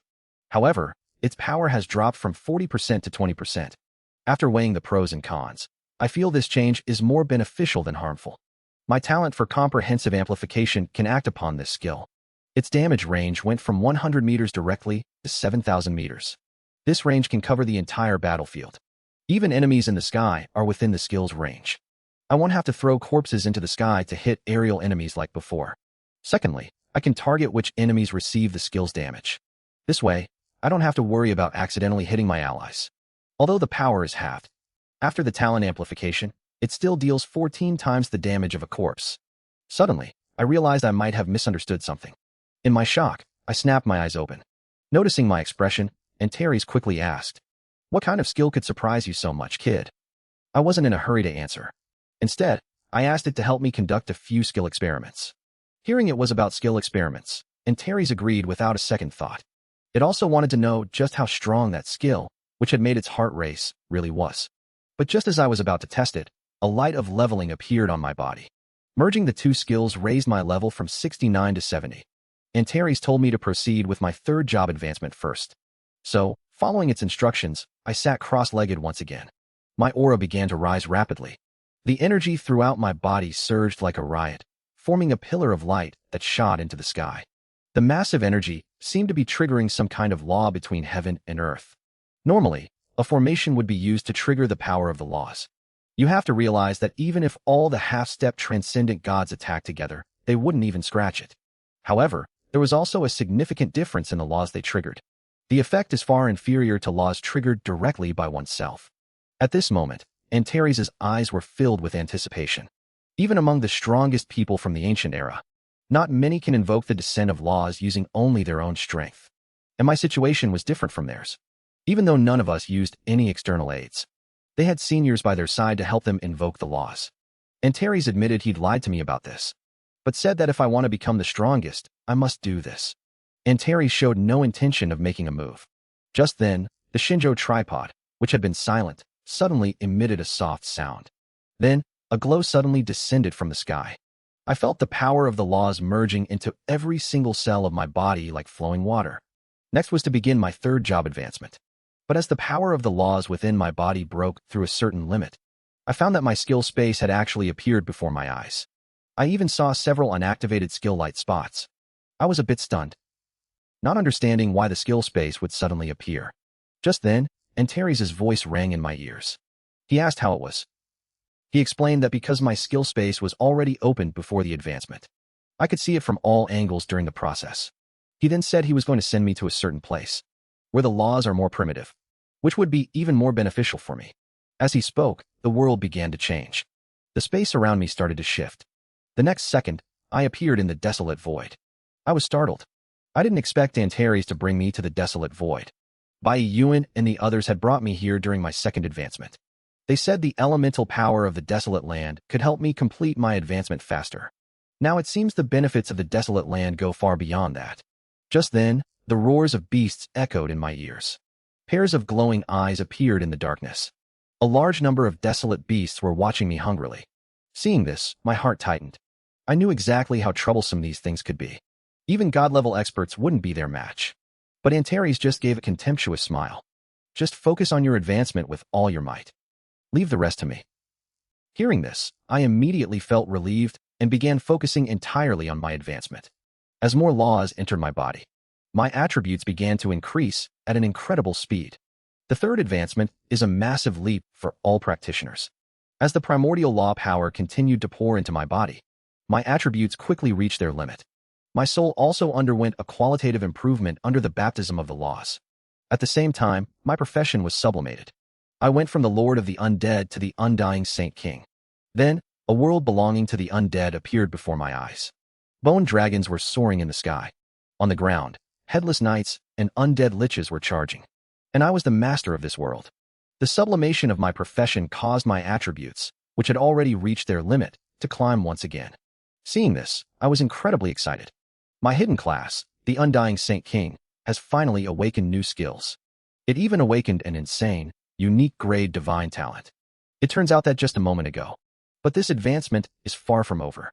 So, I quickly activated a complete talent divine stone. A massive amount of starlight surged into my body. Right then, Antares' voice rang out in my head. Grab it. Eventually, it opened a door and gathered in the world of talent. There, I saw two flames shining with a purple glow. Shrouded in laws, they seemed to look down upon all living beings. They represent my two unique god-grade talents. The all-around buff talent is the source of my strongest combat power. Currently, it can boost most of my skill attributes by 70 times. And as my level increases, the multiplier will continue to grow. Just then, the starlight within the talent divine stone began to merge. Finally, they wove together into a single golden flame. However, the aura it emitted was much weaker than the two purple flames. Seeing this, I began to make a guess. And the golden flames might also be god level. But they aren't a unique talent. The next second, a system notification rang in my head. After seeing the talent's attributes, I felt a bit disappointed. This talent is just too weak. It only adds 1 extra resurrection for summons. It's even worse than my passive skill, Undying Spirit. But then, I noticed that the gate to the talent world hadn't closed. My soul power began to flow continuously into the talent world. I was stunned by this scene. I've never heard of anyone having a 4th talent. Even Antares said that one can only have 3 talents. Having more than 3 would cause the soul to collapse. And I didn't feel any sign of my soul becoming unstable at all. Could this be related to my system? Meanwhile, in the pitch-black desolate void world, a massive number of desolate beasts rushed toward me with roars. But before they could even touch me, they were crushed by an invisible force. Antares' power made it impossible for them to get close. At this moment, I witnessed an incredibly shocking scene within my talent world. That mysterious necromancer appeared right inside my talent world. He raised his staff and gave it a gentle wave. Under the influence of his laws, 2 golden flames miraculously began to merge. I watched everything unfold in stunned silence. I've seen this necromancer more than once before. He always appears whenever there's a demonstration of an awakened skill. I could never understand what kind of being he actually was. But now, I finally understand. It turns out he's just an image manifested by the system. By now, the 2 flames had finished merging. Congratulations, host. You have obtained the unique god-level talent, Total Rebirth. After seeing the talent's attributes, I couldn't suppress the excitement in my heart. But the true significance of this talent goes far beyond that. Originally, to kill me, my enemies would first have to wipe out my undead legion. But now, with this talent, even facing the demon emperor herself, I have a high chance of survival.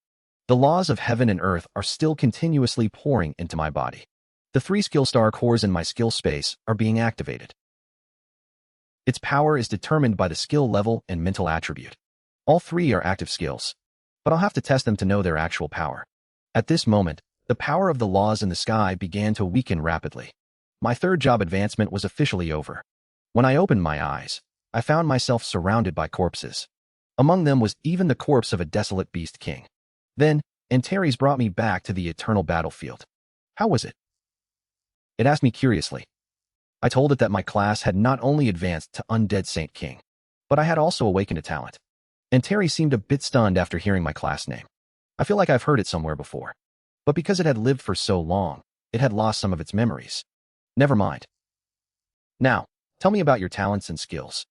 I nodded. But instead of just talking, I'll just show them in actual combat. Attack me using your level 90 power. It's truly shocking. I only showed the talent I awakened during my class change. But it managed to shock Antares, who usually looks down on everyone. As it turns out, just moments ago, right after completing my class change, I began testing with Antares. Without a word, Antares unleashed an attack that struck me. Antares didn't hesitate and unleashed an attack on me. Then, something amazing happened. An invisible protective film appeared around me, blocking half of the damage. The remaining damage was weakened again as it transferred to the Undead Legion. My all-around buff talent's effect applied to the damage transfer skill. After my 3rd advancement, my all-around buff talent reached level 8. The Undead Legion was only slightly injured after taking the hit. With a single healing spell, the Lich General instantly healed the Undead Legion. Antares was shocked when he saw this. Such powerful defensive skills. You brat, you're probably tankier than some level 98 high-tier gods now. Hearing this, I directly told him to use his level 97 power. The next second, a terrifying attack landed on me. A level 97 attack already contains the power of laws. But the Undead Legion still endured it. And thanks to the Lich General's healing, they were completely recovered in just a few seconds. After these 2 tests, I finally understood my own strength. So, I directly told Antares to use his half-step, transcendent power. Antares was surprised by my request. Have you thought this through, kid? But I still nodded. Seeing this, Antares didn't hesitate and simply gave a light snort. The next second, an invisible force crashed into me like a meteor. The entire Undead Legion collapsed instantly. Only now did I finally realize the gap between myself and a half-step transcendent. With a single thought. Then, I had Antares release 2 consecutive attacks. Although Antares was quite confused, it still carried out the attacks as I requested. To its surprise, I was still standing there completely unharmed. At this moment, Antares' eyes were filled with curiosity. Every single attack from a half-step transcendent could have completely destroyed me. Yet I had blocked 3 attacks capable of destroying me without a single scratch. This was definitely not something a defensive skill could achieve. So, it asked me how I had done it. I told it that the first 2 times, I relied on my undead passive skill to endure. And the 3rd time, it was the undead lich's undead aura that worked. But at this point, both skills were on cooldown. So the upcoming 4th attack would be the key to testing my talent. Antares looked at me with some doubt. Are you sure you want to go again? I nodded. As you wish. Antares released another burst of power onto me. The undead legion collapsed once again, and my body was crushed to pieces by the massive force in an instant. Seeing this, panic appeared in Antares' eyes. It didn't expect that it had actually killed me with its own hands this time. But in the next second, its eyes suddenly widened. Even though I had exploded into a blood mist, I had actually resurrected. Even the undead legion that had just collapsed had all been revived. Antares was shocked by this talent of mine. What kind of talent have you actually awakened, kid? I didn't hide anything and told it about my talent's complete rebirth attribute. Antares didn't think much of it at first. But after I detailed my skill combinations, an unmistakable shock appeared in its eyes. According to what you said, to completely finish you off, one would need to eliminate you 8 times within a minute. And each time, the entire undead legion must be wiped out. If you were intent on escaping, even the Demon Emperor would find it hard to kill you. You are now qualified to head to the Starfall continent in the lower space. The Dragon King Palace and the Primordial Secret Realm there are waiting for your arrival. You can test your remaining skills there. With a thought, it opened a space-time portal, then tossed me inside like a piece of trash. 2.5 minutes later, I appeared in a strange world. The Starfall continent is the most dangerous of the 4 continents in the lower space. The creatures active here are all powerful beings above level 87. Just then, I saw a streak of light flash overhead. It was traveling at over 10,000 meters per second, and it crashed less than 3,000 meters away from me. A massive explosion, accompanied by a terrifying shockwave, swept toward me. The immense force knocked me back hundreds of meters before I finally stopped. My bone armor only held out for 2 seconds before it shattered completely. This force was equivalent to an attack from a level 85 world boss. A large amount of damage was transferred to the undead legion through my skills. But after being weakened, they didn't take much damage. After the impact, a massive crater over 100 meters in diameter appeared on the ground. I looked up at the sky and fell into thought. I had once read in the records that the danger of the Starfall continent came from the sky, but I never expected it would be a meteor. The closer to the center, the more powerful the meteors become. Coincidentally, the Dragon King Palace and the Primordial Secret Realm are located right in the center. So, I decided to level up my 3 awakened skills to max before setting out. I immediately released the skill to summon the Headless Knight. A gust of eerie wind blew towards me. A door appeared within the pitch-black wind. A rider clad in bone armor emerged from it, riding a skeletal horse. The skeletal warhorse beneath him was burning with silver-white flames. I could sense a strong, sinister aura coming from it. That spreading aura was exactly the same as when I summoned the Skeleton King. Even at just level 1, this Headless Knight gave off an intense sense of pressure. I started to wonder how terrifying its stats would be once it reached level 70. This is incredible. I didn't expect that after leveling my skill to the max, its power could even instantly kill a level 80 Dragon Clan general. It turns out that 2 days after I started training my skills, I finally leveled up the Headless Knight summoning skill to level 70. Its aura had also become even more terrifying. I could feel that its presence was even stronger than some bosses. After seeing its stats, I couldn't sit still.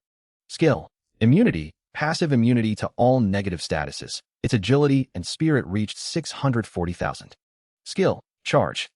It charges at a speed of 3,000 meters per second, dealing damage equal to 5 times its strength attribute to all enemies along the path. Cooldown, 1 minute. To form a team defense, which can stack with the same unit types. To increase defensive power. With the dual stacking of attributes and skills, the Headless Knight is a complete win over the Skeleton Berserker. Even though its charge skill lacks the burst power of the Skeleton Berserker's frenzied slaughter, it possesses incredibly fast pursuit capabilities, which is especially useful during large-scale charges. The Headless Knight's team defense is the first defensive skill for the Undead Legion. But now they finally have a skill of their own. While I don't know exactly how effective this skill is yet, The fact that it can stack attributes proves it's quite strong. It not only compensates for their lack of defense, but also gives them the ability to break through enemy lines during large-scale battles. Since I reached level 70, the number of undead legions has reached 50. Each lich general can now lead up to 2,400 skeletons. That brings the total number of skeletons in my undead legion to 120,000. However, I'm currently struggling with how to allocate them. Even though the Headless Knight's attributes far exceed other unit types, skeleton mages and marksmen with ranged attacks can sometimes play an unimaginable role. So, I decided to distribute the 4 major unit types of the Undead Legion equally, with 30,000 of each type. After that, I began practicing my second skill, Undead Gaze. As the skill activated, the sky suddenly turned dark. A pitch-black gate appeared in the sky. Silver-white flames were burning on the gate. Then, a giant eye slowly emerged. The moment I saw it, I felt this skill was far more powerful than Soul Flame. Even as the caster, I felt waves of stinging pain in my soul. And this skill was only level 1. Excitedly, I began to practice by constantly casting Undead Gaze, as if it wanted to destroy everything before it. At this point, Undead Gaze was so much more powerful than it was at level 1. But its true power could only be known through testing. Just then, an aura belonging to the dragon race was rapidly approaching me. It turns out that right after I arrived on the Starfall continent, the Demon Emperor immediately spread my location to the dragon race. He knew that with the Dragon Emperor's personality, he would never let me go easily. So these dragon warriors were sent by the Dragon Emperor to get rid of me. Little did they know, they were about to become my test subjects. When the dragon warriors were about 1,000 meters away from me, the undead eye in the sky swept over them. The dragon warriors were instantly frozen in midair. Then, their bodies began falling from the sky one after another. Seeing this scene, I was momentarily stunned. The power of the Undead Gaze skill far exceeded my expectations. I didn't expect it could even one-shot dragon warriors in their 80s. Seeing the results of the skill, I began practicing my third skill, Bone Spear. With a light tap of my finger, a white bone spear instantly streaked across the sky and vanished from sight. At this speed, it would be hard for anyone to dodge except for god-level powerhouses. The damage of the bone spear is determined by its skill level and mental attributes. Plus, it has incredible penetration. It's extremely effective against defenses like barriers and mage shields. As the level increases, its speed also continues to rise, and even its penetration becomes stronger and stronger. But right now, there are no enemies left to serve as test subjects for this skill. Suddenly, as I watched the meteor falling from the sky, I had an idea. I raised my hand and aimed the bone spear at the falling meteor, with a massive explosion. But just as I was feeling surprised by the skill's power, I suddenly saw a fist-sized crystal fall from the debris. I quickly grabbed it in my hand. It was formed from the divine power of the god of the starry sky, possessing the power of the god of the starry sky. The moment I saw the crystal's attributes, I felt a bit confused. There was no mention of this god in any of the records I'd ever read. Deities who aren't recorded are either extremely low profile or extremely weak. But even low-level deities like the water god are recorded in history. So I don't think this god of the starry sky is as simple as it seems. While I was lost in thought, the aura of the dragon race appeared in the distance again. So, I immediately turned my aim and released the bone spear. The distant Dragon Clan warriors had just seen me when a flash of white light streaked across their vision. In the next second, one by one, the Dragon Clan warriors exploded into blood mist on the spot. Before the Dragon Clan warriors could even figure out what was happening, more beams of light shot towards them. The remaining Dragon Clan warriors were wiped out by a wave of my hand, just like ants. Here it comes, here it comes. My unique hidden class, the Undying Saint King, has finally received its exclusive weapon. And it's a unique mythic-grade weapon that controls life and death. It turns out that just after I finished cultivating all my skills, I was planning to check my attribute changes after my third advancement. Suddenly, I thought of an item of equipment I possessed. Ever since I reached level 40, I've had a rejection for all equipment. But 2 pieces of equipment are different. First is the legendary grade Monarch Scepter, obtained from the Light Dungeon. Second is the Scepter of Creation, obtained from the Corpse Realm. This had always puzzled me. With a sudden thought, I pulled out both weapons at the same time. Suddenly, a massive surge of power burst into my body. And this power was coming directly from the legendary Monarch Scepter. I hurriedly checked my attributes. I discovered that the Monarch Scepter had actually given me a direct boost of 2 million attributes. Now, my total attributes have reached as high as 4 million. This is nearly 3 times higher than a mid-tier legendary class professional of the same level. This is because the attribute bonus from the Monarch Scepter is far higher than other legendary equipment. Moreover, the Monarch Scepter is currently in an incomplete state. I suspect it should be a mythic-grade weapon. Then, I tried equipping several quasi-legendary pieces of gear. As a result, none of the equipment's additional attributes took effect. But the Monarch Scepter, as a weapon used by the Light God, actually worked for me. I suspect that equipment used by gods won't cause rejection for me, but I'll need time to verify this theory. So, I temporarily set that aside and began searching for the Primordial Secret Realm and the Dragon King Palace. The primordial runes will react once I'm within 10,000 meters of the Primordial Secret Realm. But the Dragon King Palace dungeon requires me to search for it step by step across the Starfall continent. One thing is certain, though, they are both in the central region. But the headache is that the closer I get to the center of the meteor continent, the more frequent the falling meteors become, and the power increases accordingly. They say the power at the center is equivalent to a single strike from a god. Only a few powerful world-class bosses can survive. After half an hour, I finally encountered my first monster. It's a boss that looks just like a crab. Its body is over 30 meters long. Right then, a meteorite came hurtling down toward it. It quickly adjusted its stance and charged at the meteorite. A pair of massive claws accurately caught the rapidly falling meteorite. The impact only pushed it back a few dozen meters. But the boss soon crushed the meteorite, leaving only the starry sky crystals inside. It then tossed the whole crystal into its mouth and swallowed it. Its aura underwent a subtle change instantly. Seeing this, I realized something immediately. By absorbing the divine power within these crystals day after day, year after year, every surviving boss becomes an incredibly powerful entity. Their imprints are even carved into this land. Even if they're killed, they can be reborn shortly after. Just then, a group of human practitioners suddenly appeared 1,000 meters away from the boss. Their auras were all extremely powerful. Every single one of them was over level 85. As soon as they arrived, they unleashed powerful skills on the boss. The crab boss, which was busy absorbing the crystal, seemed to enter a special state. Its reactions were noticeably slower than before. It's clear these human practitioners had been eyeing this boss for a while, waiting for it to absorb a starry sky crystal to make their move. The crab boss was instantly suppressed, left with no way to fight back. Seeing this, I could already guess the fate of this boss. In this state, it wouldn't be able to withstand the onslaught of the Canaan Guild's top team. But just as I was about to leave, a massive aura suddenly swept in from the distance. I was startled by this. I didn't expect the dragon race to actually send a dragon king. You see, a dragon king is in existence on the same level as a demon king. Under normal circumstances, a dragon king wouldn't be able to enter the lower space. Clearly, the dragon race used special means to summon it here. At this moment, the professionals from the Canaan Guild also felt the dragon king's aura. Panic appeared on everyone's faces. They had seen me in the distance long ago. They just thought that bringing a level 70 guy to the meteorite continent was basically asking for death. But at the time, they didn't say anything because of this world-class boss. They planned to escort me away after finishing off the boss.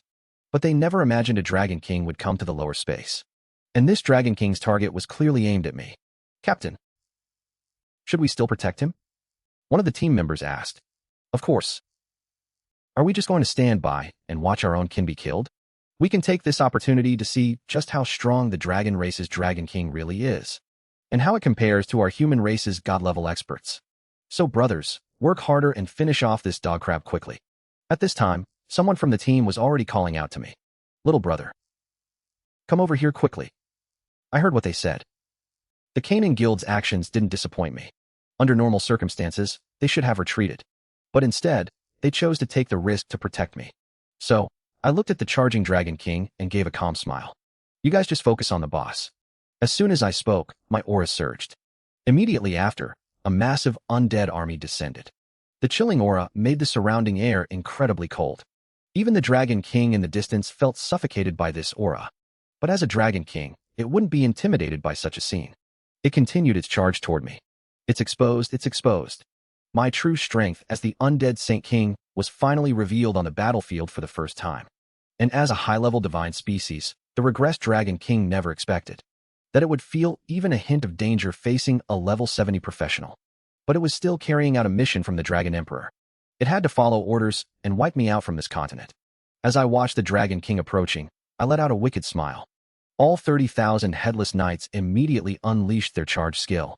They rushed toward the Dragon King at a speed of 3,000 meters per second. It also has terrifying impact power. It can instantly unleash an attack 5 times their own strength attribute. With enhanced defense and the passive skill immunity to all negative statuses, the Headless Knights themselves have a base strength of 1.08 million. Combined with the Lich General's 70% attribute bonus, they could easily smash through even a massive mountain. Even as a divine-level Dragon King, it had no power to resist and was knocked back repeatedly. Just then, the world suddenly turned crimson. An aging curse suddenly descended. At the same time, a massive skeleton throne appeared in midair. The remaining 90,000 skeletons condensed into a powerful Skeleton King.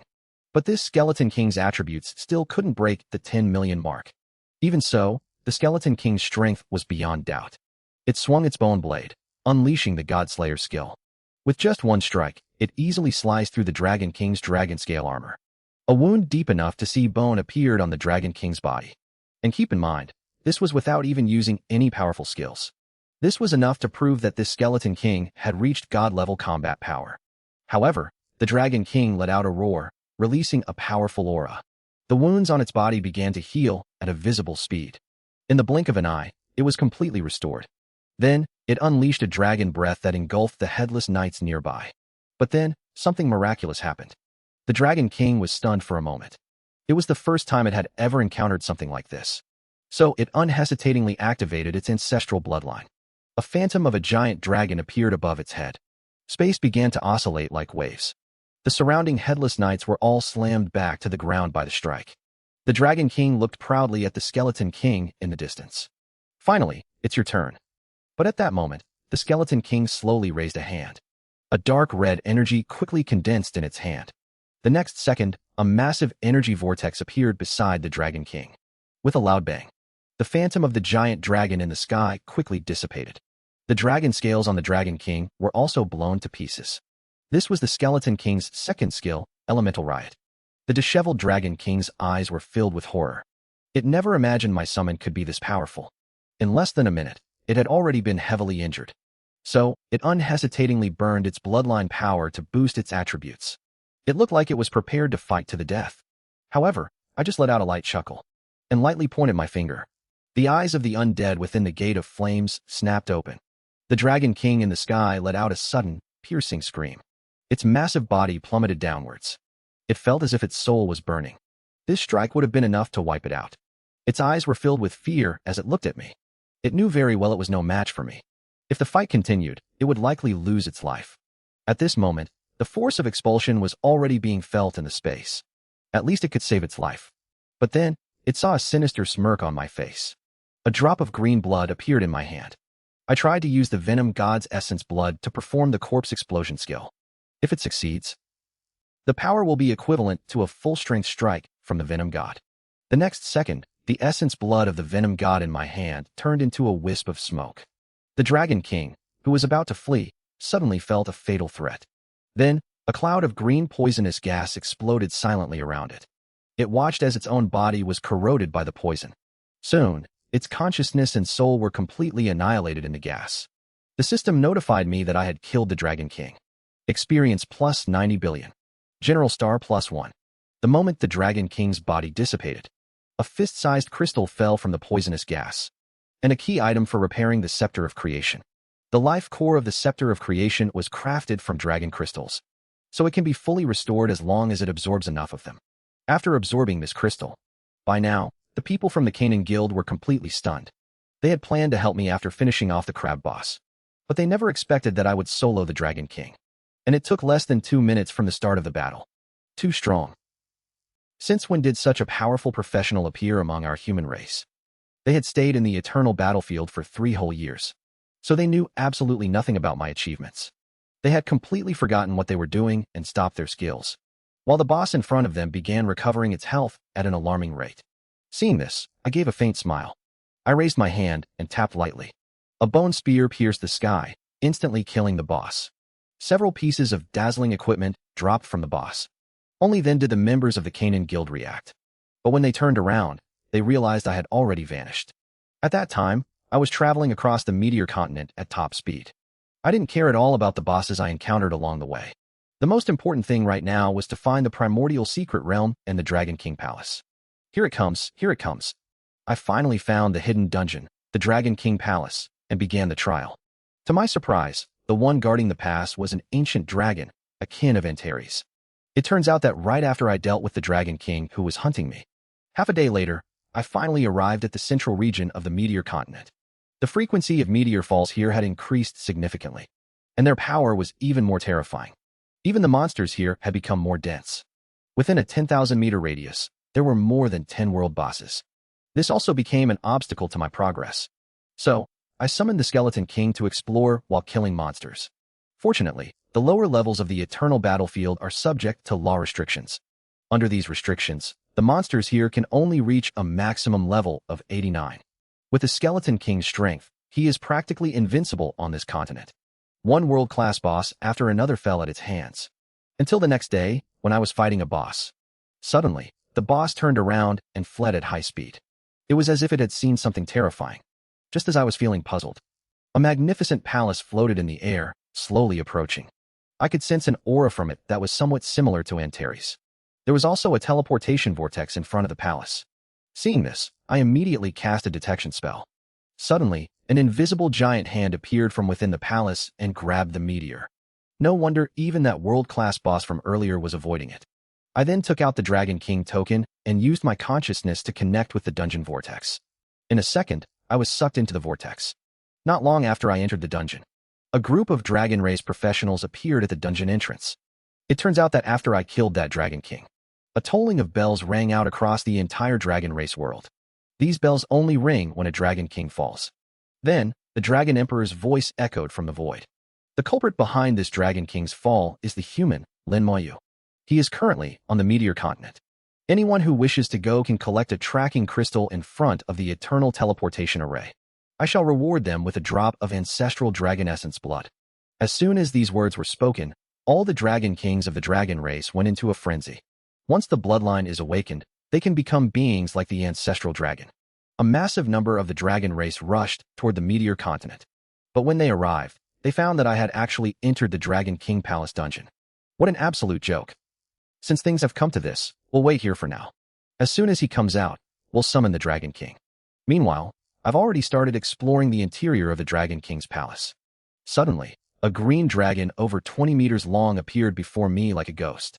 Its massive eyes stared intently at me. I didn't expect a human brat like you to obtain the Dragon King's token. From its tone, I could tell it held humans in utter contempt. And there was a hint of hatred as well. But on the surface, I remained polite and said, "Greetings, respected dragon."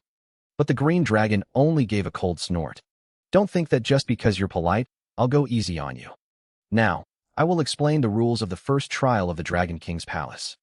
In the first trial, you will face 6 rounds of challenges, consisting of myself and 4 other dragons. Only by defeating us can you move to the next stage. Your current level is 70.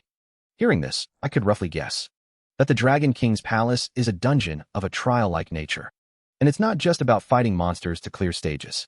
There are also intelligent dragons guarding the gates. Seeing that I didn't speak, the green dragon added, "Although I dislike you humans, I will still act according to the rules of the Dragon King's palace. I won't make things difficult for you on purpose." After saying that, it flew straight onto the trial arena. "If you can survive my attacks for a minute, you'll pass the first round." Hearing its words, I almost burst out laughing. To last just 1 minute at a level 75 power level. This kind of test is way too easy for me now. Seeing my look of disdain, the green dragon grew angry. It immediately spat a breath of dragon fire at me. But to my surprise, the dragon breath wasn't scorching flames. Instead, it was a highly toxic gas. I frowned as soon as I sensed the aura. I frowned as I sensed this aura. However, my frown made the green dragon think I was about to break. It let out a deafening laugh. "Human kid. If you can't hold on, don't force it. Don't blame me if you die under my dragon breath." It was incredibly confident in its poisonous dragon breath. Not to mention level 70 professionals. Even those in their 80s wouldn't be able to withstand it. But little did it know, my poison immunity is already at 100%. Soon, the green dragon's laughter stopped abruptly. Its expression turned to pure shock. It realized that I hadn't taken a single bit of damage from its poisonous dragon breath. So, it used its full level 75 strength to unleash another blast of dragon breath. This poisonous breath lasted for a full minute. Seeing this, the green dragon lost its composure. "Just what the hell are you, kid? Here it comes." I finally reached the final trial of the Dragon King Temple dungeon. But I didn't expect to have to face 5 dragons at the same time.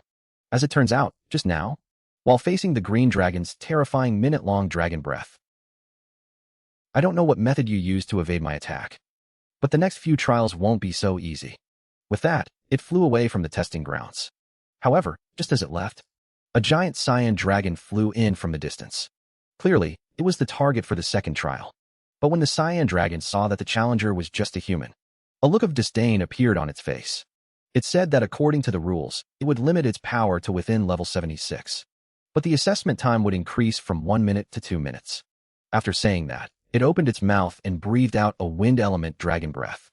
The terrifying dragon breath struck my body like a divine weapon. The skeletal armor on my body was struck until it shone brightly. But level 70 skeletal armor provides defense equivalent to 560,000 constitution, which was more than enough to withstand this dragon breath. Seeing that I was completely unharmed, the cyan dragon was momentarily stunned. It then decisively used its limit power of level 76 to breathe out another dragon breath. Suddenly, a light flickered in my hand. The cyan dragon suddenly felt a chill down its spine. In the next second, a skeletal spear with incredible tearing force slammed into it. The massive force pushed it back a distance. It looked down at the area struck by the skeletal spear, only to see a deep crack appearing on its tough dragon scales. It looked at me in utter disbelief. Although its defense wasn't the strongest among elemental dragons, it was still a god-level dragon, after all. At this moment, the cyan dragon realized my strength completely exceeded the assessment level. So, it decisively gave up on the assessment. It told me I was quite good, and that it would see me again during the 5th trial. After saying that, it flew away from the testing grounds. A moment later, a massive red dragon breathing flames descended from the sky. Kid. Being able to defeat the green dragon and the cyan dragon shows you have some skill. But this is as far as you go, because there's no way you can last 3 minutes under my attacks. After saying that, it also spat out a breath of dragon fire. The scorching flames filled the entire testing arena. But I didn't dodge, standing right in the flames and letting them burn me. Seeing this, the red dragon let out a mocking laugh. Kid, you're simply looking for death. My dragon breath is not something you can withstand. However, after 10 or so seconds, I was still standing there without any reaction. Only, the skeletal armor on my body was getting brighter and brighter. It finally shattered completely after 30 seconds. The red dragon, who had just been acting smug, was completely stunned. Holy crap. Your skills are just too insane, kid. As it spoke, it sucked all the flames it had breathed out back in. I'll count this round as a pass for you. And just as it was leaving the testing grounds, a blue ice dragon overflowing with cold air descended from the sky. Before the Dragon King could officially state the rules, I quickly deployed my secret weapon. Little human kid, you've really surprised me. Even that red dragon fellow couldn't eliminate you. I was slightly stunned after hearing its voice. It was actually a female dragon. Its voice was somewhat gentle, and even quite pleasant to hear, unlike the deafening roars of the previous dragons. So, I politely said, "Respected blue dragon. Hello. You can call me the Frost Dragon, or just Ellie. You need to endure my attacks for 4 minutes. My attacks won't exceed level 78. If you can't hold on, remember to admit defeat. Don't push yourself too hard and hurt yourself." After saying that, she breathed out a dragon breath. The pale blue dragon breath slowly began to cover the testing grounds. By the time the ice covered the entire area, nearly half a minute had passed, and the dragon breath didn't seem particularly strong. It only had an intensity of about level 75. The skeletal armor on my body easily blocked this dragon breath. Here it comes, here it comes. I finally found the hidden dungeon, the Dragon King's Hall, and began the assessment. But I didn't expect the one guarding the pass to be an ancient dragon similar to Antares. It turns out that after I dealt with the Dragon King who was hunting me, I began traveling across the Meteor Continent at top speed. Half a day later, I finally arrived at the central region of the Meteor Continent. The frequency of meteor falls here had increased significantly, and their power was even more terrifying. Even the monsters here had become more densely packed. Within a 10,000-meter radius, there lived more than 10 world bosses. This became a constant obstacle to my progress. So, I summoned the Skeleton King to explore while killing monsters. Fortunately, there are laws restricting the lower spaces of the eternal battlefield. Under these restrictions, the monsters here can only reach a maximum of level 89. With the Skeleton King's strength, it's practically invincible on this continent. One world boss after another fell at its hands. Until the next day, when I was fighting a boss. Suddenly, this boss turned around and fled at high speed. It was as if it had seen something terrifying.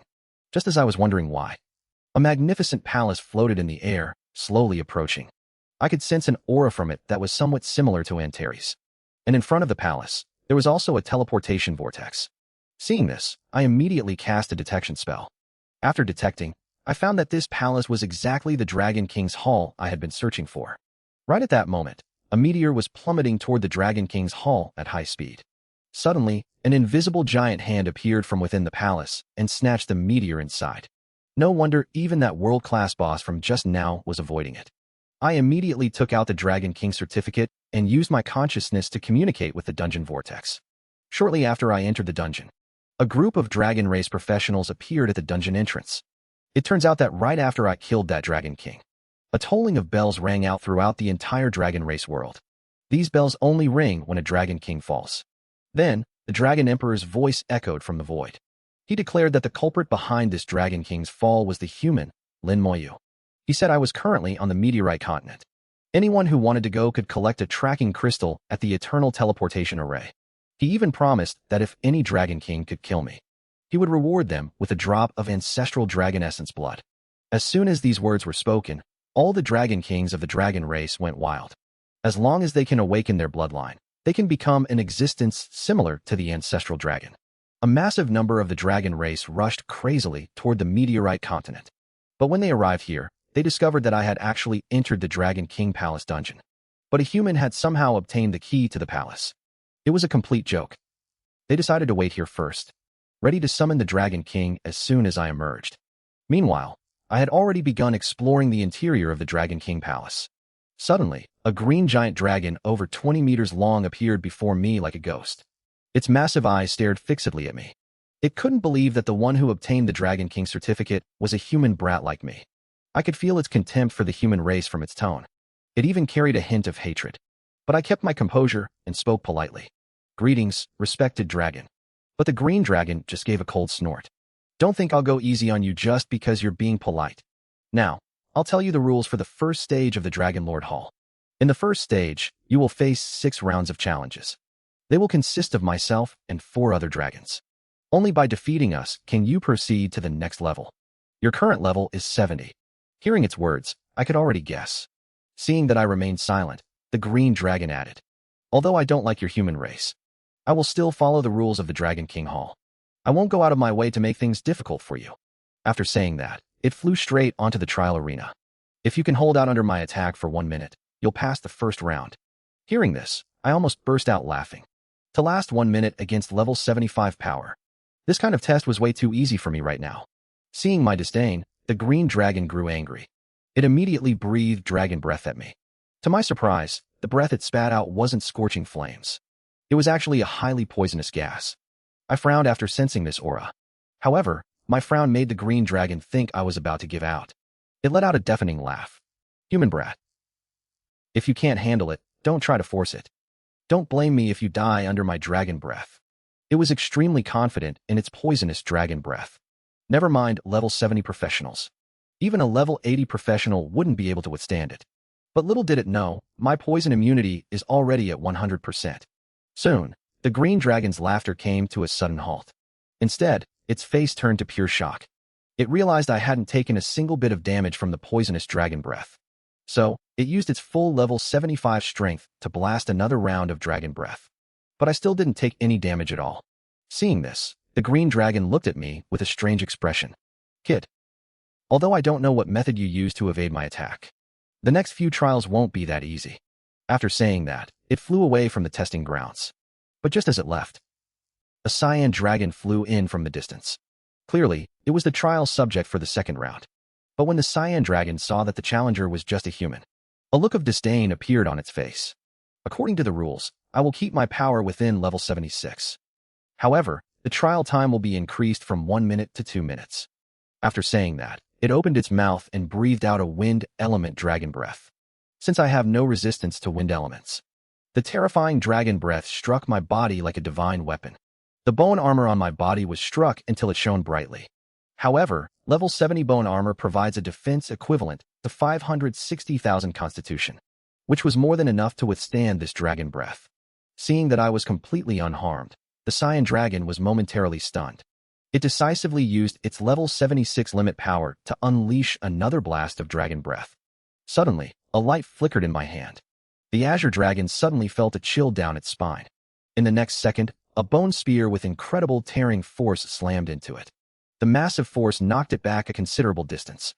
It looked down at the spot where the bone spear had struck. To its surprise, a deep crack had appeared on its tough dragon scales.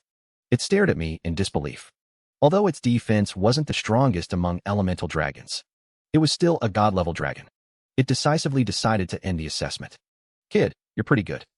We'll see each other again during the 5th trial." After saying that, it flew away from the assessment area. A moment later, a red dragon breathing flames descended from the sky. "Kid, being able to defeat the green dragon and the cyan dragon shows you have some strength. But this is as far as you'll go, because there's no way you can last 3 minutes under my attack." After saying that, it also unleashed a blast of dragon breath. Scorching flames filled the entire examination hall. But I didn't dodge, standing in the flames and letting them burn me. Seeing this, the red dragon let out a sneer. "Kid, you're just looking for death. My dragon breath is not something you can withstand." However, after over 10 seconds, I was still standing there without any reaction. The skeletal armor on my body was just getting brighter and brighter. It wasn't until 30 seconds later that it finally shattered completely. The red dragon, who had been feeling so smug, was instantly stunned. "Holy crap. Your skills are just too broken, kid." As it spoke, it sucked all the flames back in. "I'll count this round as a pass for you." And just as it was leaving the examination area, a blue ice dragon radiating cold air descended from the sky. "Little human, you've truly surprised me. Even that red dragon couldn't eliminate you." I was slightly stunned by its words. It was actually a female dragon. Her voice was quite soft, and even somewhat pleasant to hear, unlike the deafening roars of the previous dragons. So I politely said, "Respected blue dragon. Hello. You can call me the Frost Dragon, or just Ellie. You need to last 4 minutes under my attacks. My attacks won't exceed level 78. If you can't hold on, remember to admit defeat. Don't push yourself too hard and hurt yourself." After saying that, it breathed out a dragon breath. The pale blue dragon breath slowly began to cover the testing ground. It took nearly half a minute for the ice to cover the entire area, and the dragon breath didn't seem that strong. It was only about level 75 strength. I realized it was going easy on me. My bone armor easily blocked the dragon breath. But as Ellie's power continued to rise, the temperature began to drop continuously. My bone armor ultimately only lasted for a mere 15 seconds. It was clear that Ellie's frost breath was twice as strong as a red dragon's flame breath. The moment my bone armor shattered, I felt a bone-chilling cold. Fortunately, my status immunity skill worked. Because of that, I wasn't affected by the ice at all. Anyone else might have been frozen into an ice block instantly. Then, I put on a new set of bone armor. After that, I had to replenish it every 15 seconds. Soon, the 4-minute test was over. Ellie immediately withdrew the chill and said softly, "Congratulations, little human. You've passed the first 4 rounds of your first assessment. Just pass one more, and you'll complete the first round of trials. But the 5th round is going to be a bit tough." As the words were spoken, the other 3 dragons landed in the arena at the same time. They surrounded me from 4 different directions. Then, the leader, Ellie, spoke up. "In this assessment, you will face a simultaneous attack from all 4 of us. We will keep our power below level 80. You just need to hold out for 5 minutes to pass. If you're in danger, remember to surrender immediately." Hearing this, I simply gave a calm smile. Then, am I allowed to fight back? The green dragon couldn't help but sneer at my words. "Forget fighting back. You could even kill us if you wanted. But that depends on whether you actually have the ability." Little did they know, they knew nothing of my true strength. As the sound faded, a black mist surged from my hands. A massive number of headless knights suddenly appeared in the sky. The dragons were all shocked by the sight. In the next second, the headless knights unleashed their skills and charged toward the 4 dragons. The sound of clashing metal rang out incessantly. However, all 4 dragons were beings beyond the god level. Even with their power suppressed, their defense remained at the god level.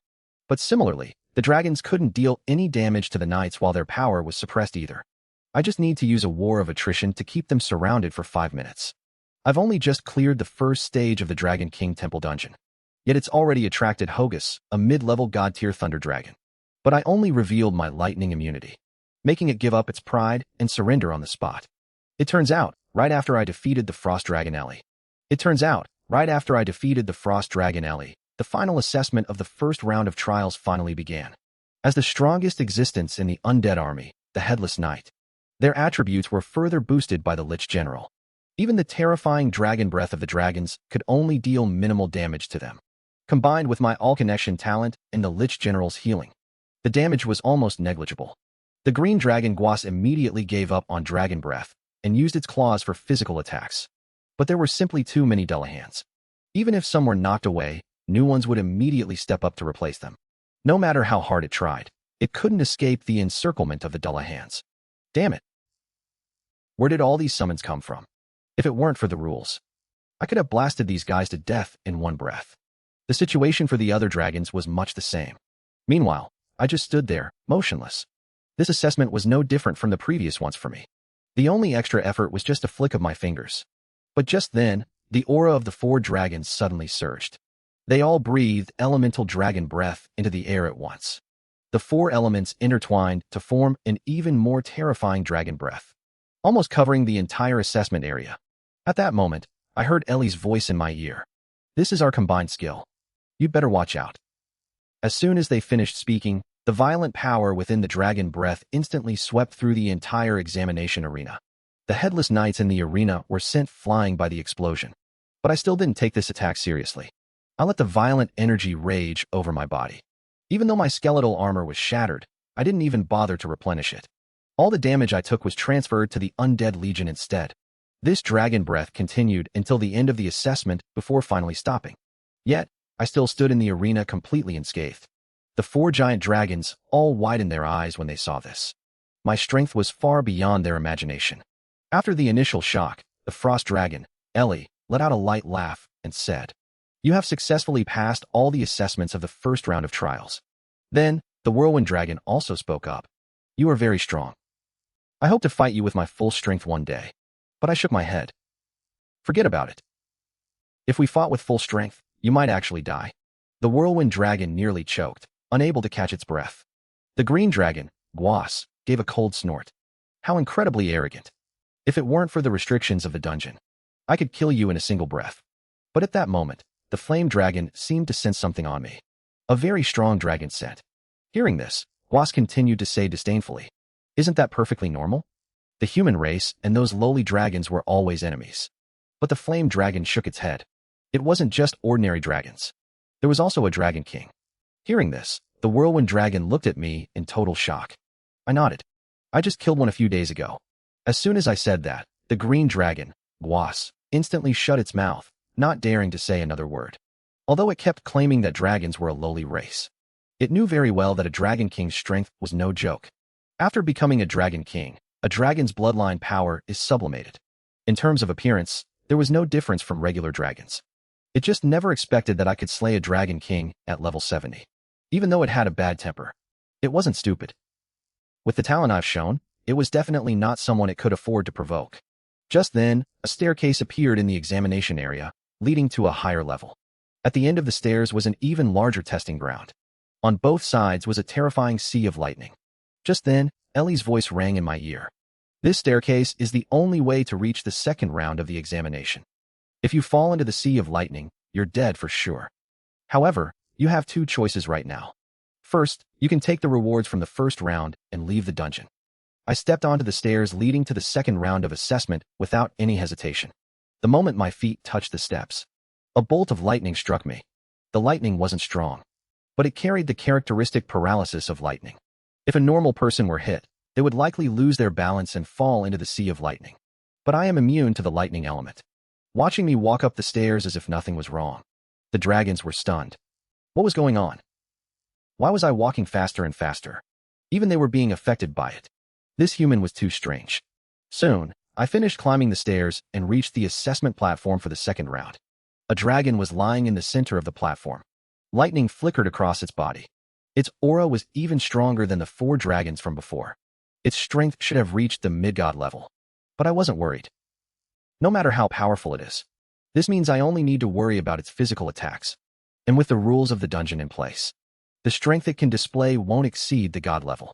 At that moment, the lightning dragon slowly opened its eyes. Its massive eyes reflected my silhouette.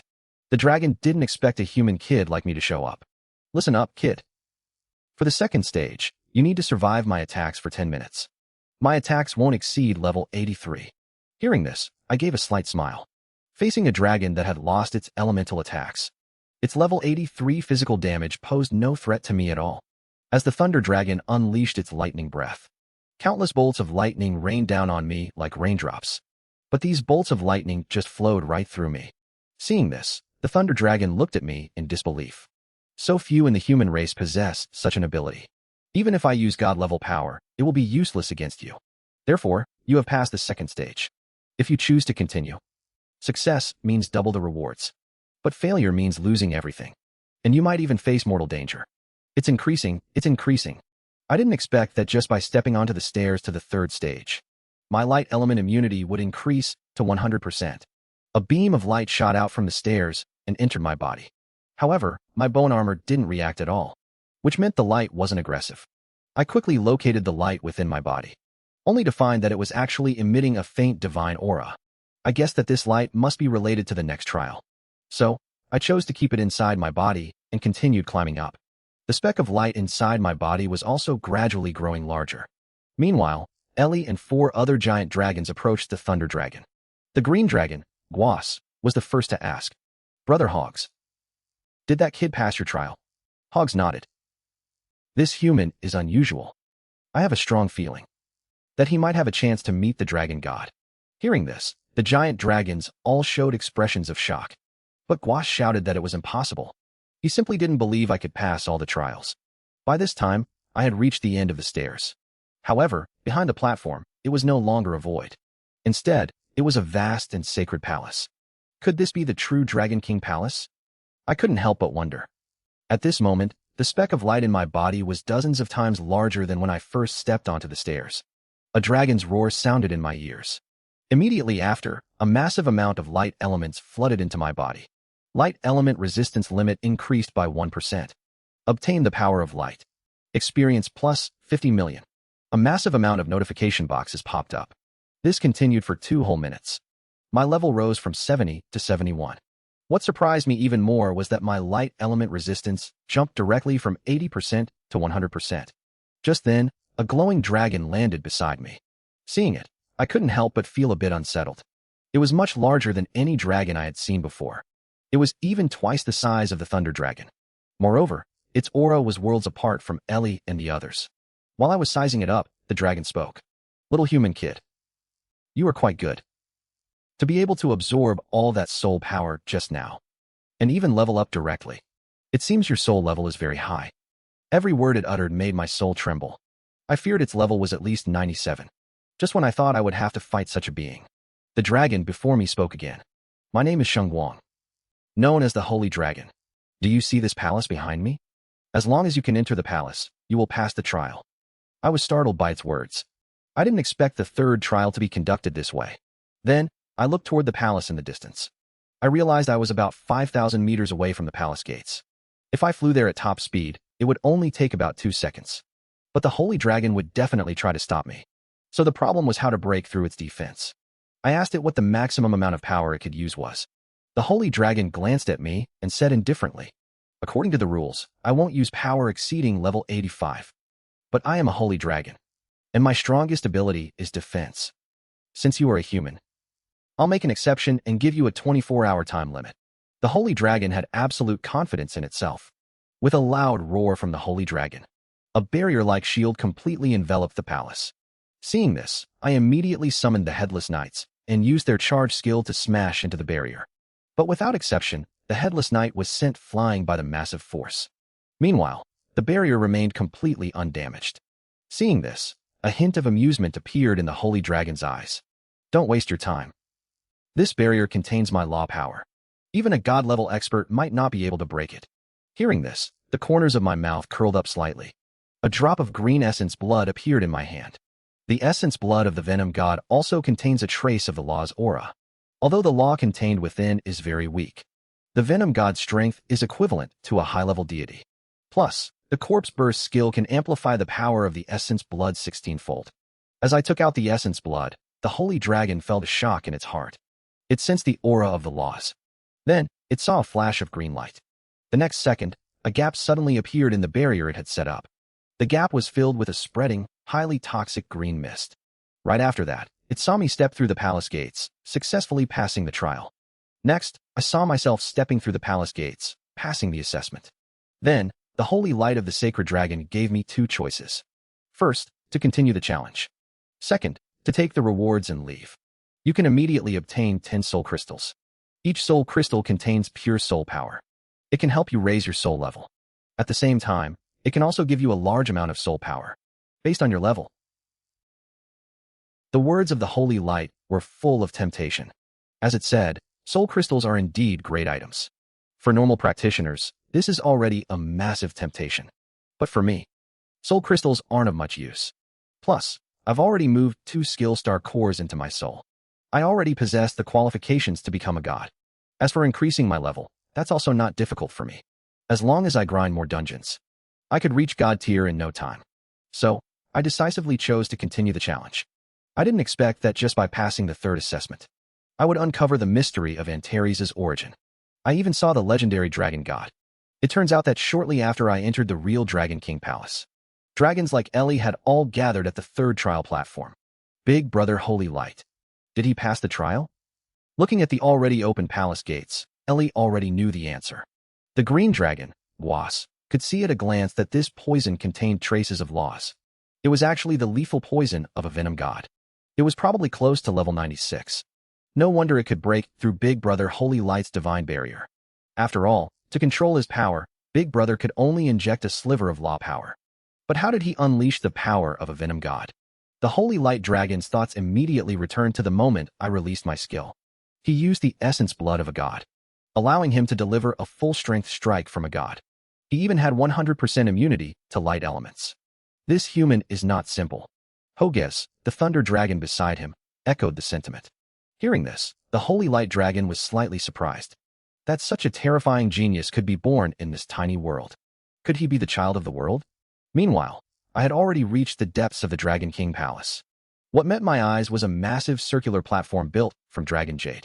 Seeing this, I was incredibly shocked. You should know that dragon jade contains the power of laws. Any piece of dragon jade is a priceless, myth-grade item. But here, it is merely being used to pave the road and build the stage. Just then, a powerful aura descended. A dragon suddenly appeared on the circular platform. However, this dragon wasn't the kind of giant dragon I'd encountered before. Instead, it was the Huaxia divine dragon from the depths of my memory. It slightly raised its head and stared at me. I immediately felt a chill run down my spine. It was as if I were being watched by some terrifying existence. If it wanted to kill me, a single thought would be enough. Its aura was even more terrifying than Antares. But then, the divine dragon let out a soft sound of surprise. There is the scent of my race within your soul. I was shocked to hear this. Instinctively, I thought it was referring to the aura I left behind after killing members of the dragon race. But on second thought, I realized something was wrong. While I was pondering, the divine dragon's voice came again. Your ancestors must have some connection to our dragon race. That is why your soul and bloodline are tainted with the aura of my race.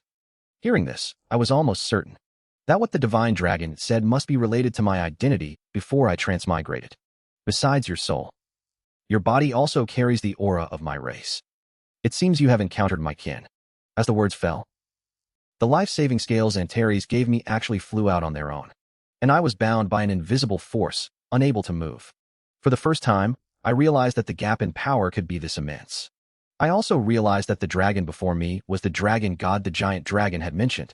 Just then, Antares' voice drifted out from within the scales. You brat. Finished so quickly? Seeing this, the dragon god spoke calmly. So it was you.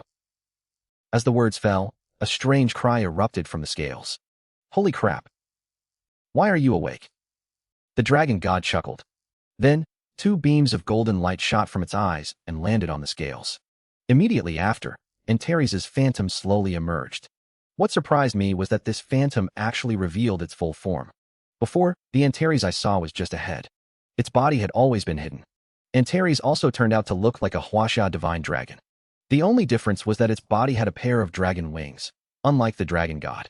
Long time no see, little Antares. The dragon god looked at the phantom and spoke slowly. Hearing that address, I suddenly found it strangely amusing. Antares, who had lived for countless ages, was actually being addressed like that by the dragon god. It was clear that the dragon god before me was even more ancient. Antares didn't argue.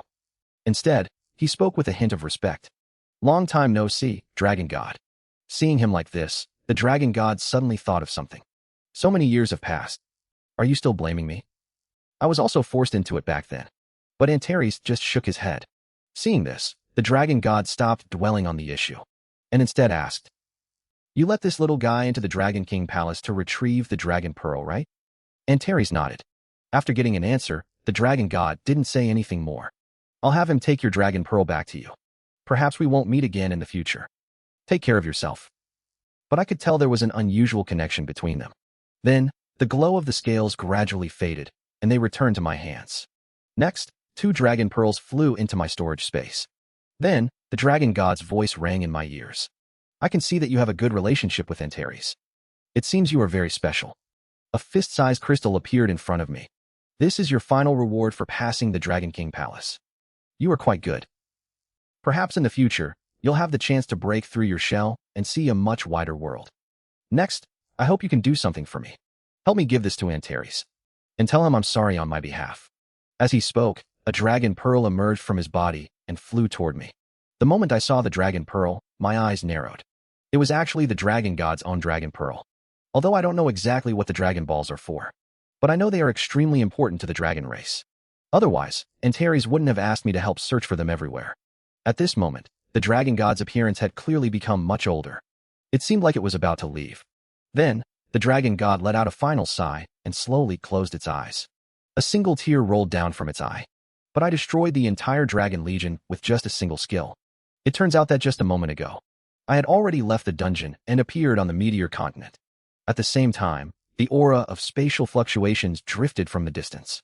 More than 10 spatial portals appeared almost simultaneously. Then, powerful dragon kings stepped out of them one after another. Without a moment's hesitation, they charged straight at me, followed by a massive number of dragon warriors. However, seeing this, I didn't feel a hint of fear. Instead, my killing intent suddenly surged. With a single thought, my entire undead army appeared instantly. Meanwhile, the 2 primordial runes on the back of my hand began to glow brightly. Immediately after, I used Aging Curse and Undead Gaze. In the next second, the phantom of the 3 realms descended abruptly. In an instant, the bright sky was replaced by crimson and darkness. This change struck fear into all the dragon lords present. What kind of skill is this? Why is there such a massive presence? Then, they saw a flaming gate appear in the sky. The moment the gate opened, a terrifying eye of the undead looked down upon the entire field. In the next second, over a dozen dragon kings screamed in agony. They all turned into soulless corpses and fell from the sky. With the enhancement of 2 major rune skills and the Aging Curse, the eye of the undead's power had reached an unprecedented level of terror. Any creature below god level would be instantly killed. Even these dragon kings, who were over level 90, were heavily wounded. Terror filled the faces of the dragon kings. They thought they could easily kill me with over a dozen dragon kings. But they never expected my strength to far exceed their imagination. Now, their only thought is to hold out until the laws of the eternal battlefield expel them. But just then, a skeleton throne suddenly appeared. Each one activated their bloodline to strengthen themselves. But as the Skeleton King unleashed its 2 major skills, the Dragon Kings were blown away amidst their screams. Their bodies were covered in wounds. The defense the dragon race was so proud of was useless at this moment. I let out a cold laugh as I watched their pathetic state. The essence blood of the venom god appeared in my hand. The body burst skill was suddenly activated. Clumps of green poisonous gas exploded all over them. Terrified screams echoed through the heavens and earth. The dragon kings couldn't withstand the venom god's poisonous attacks at all. After all, the venom god's attacks possessed the power of a high-level deity's laws.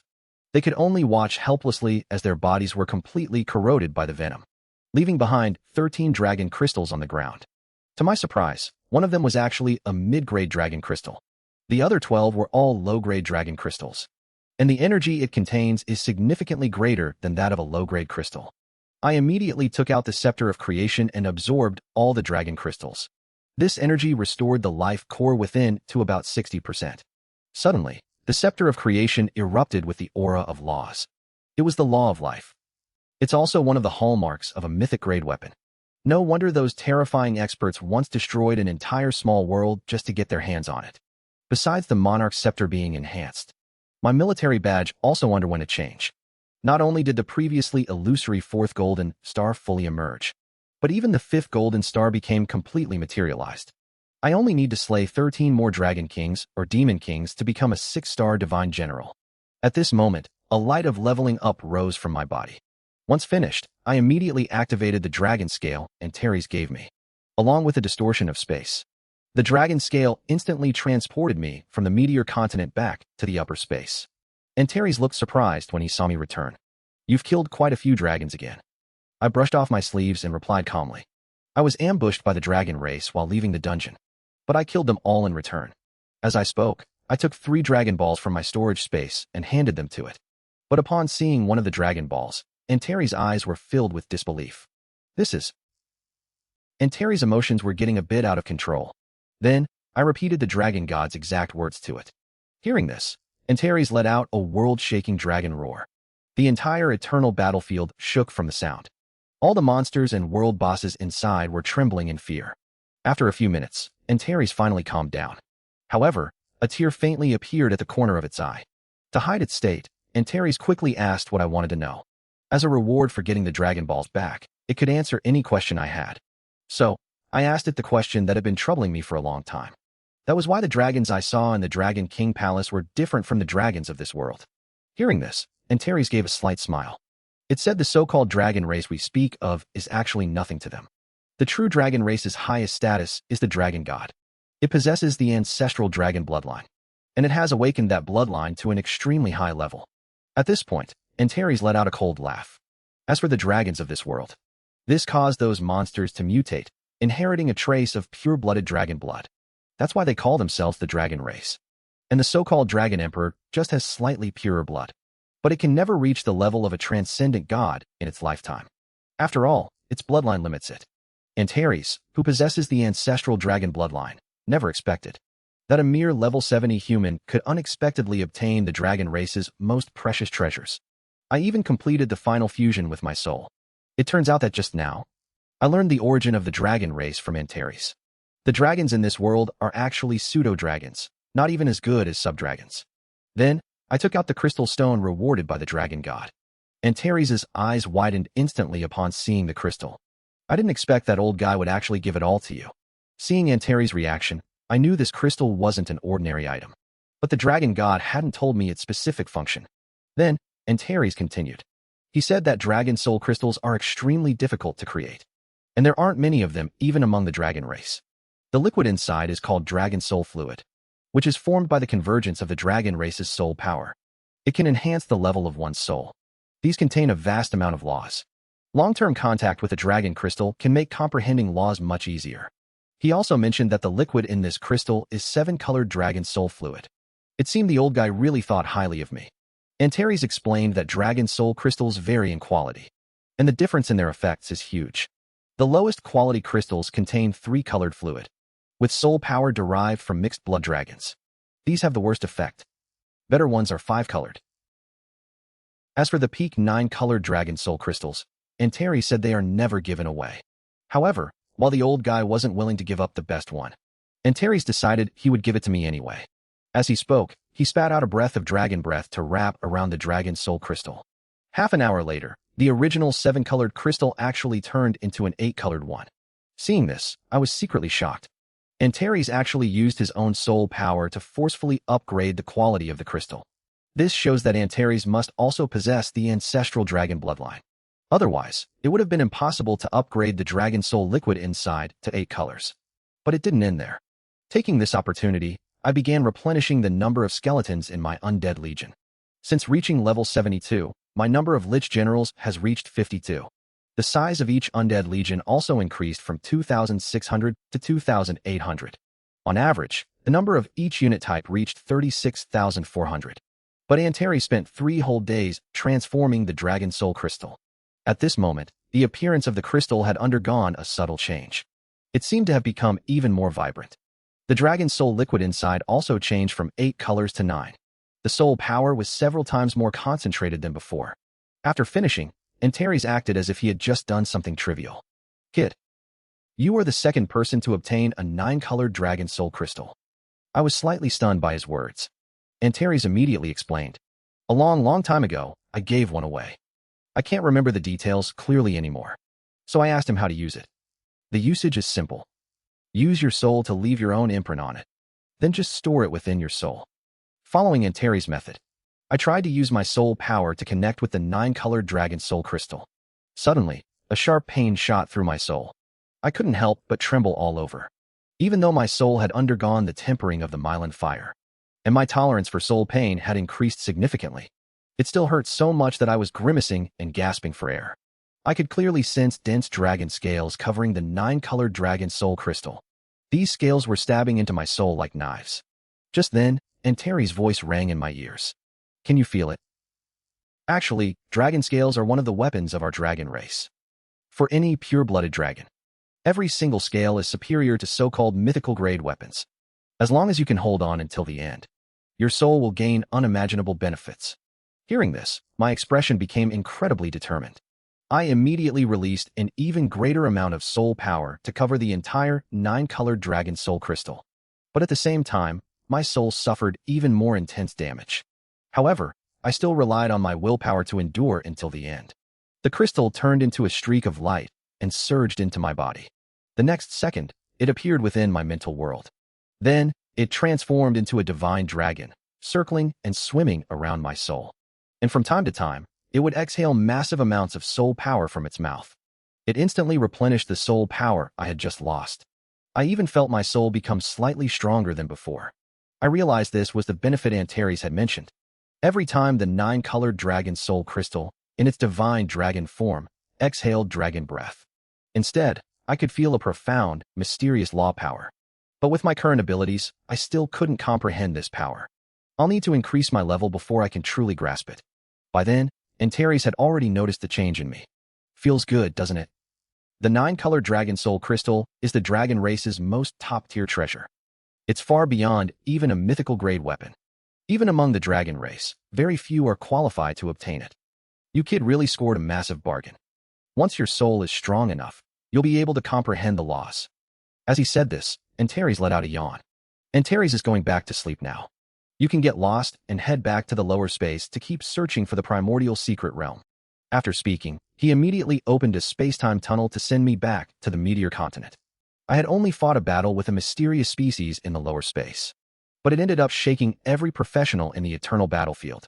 All because I was facing the most dangerous species on the entire wind and thunder continent.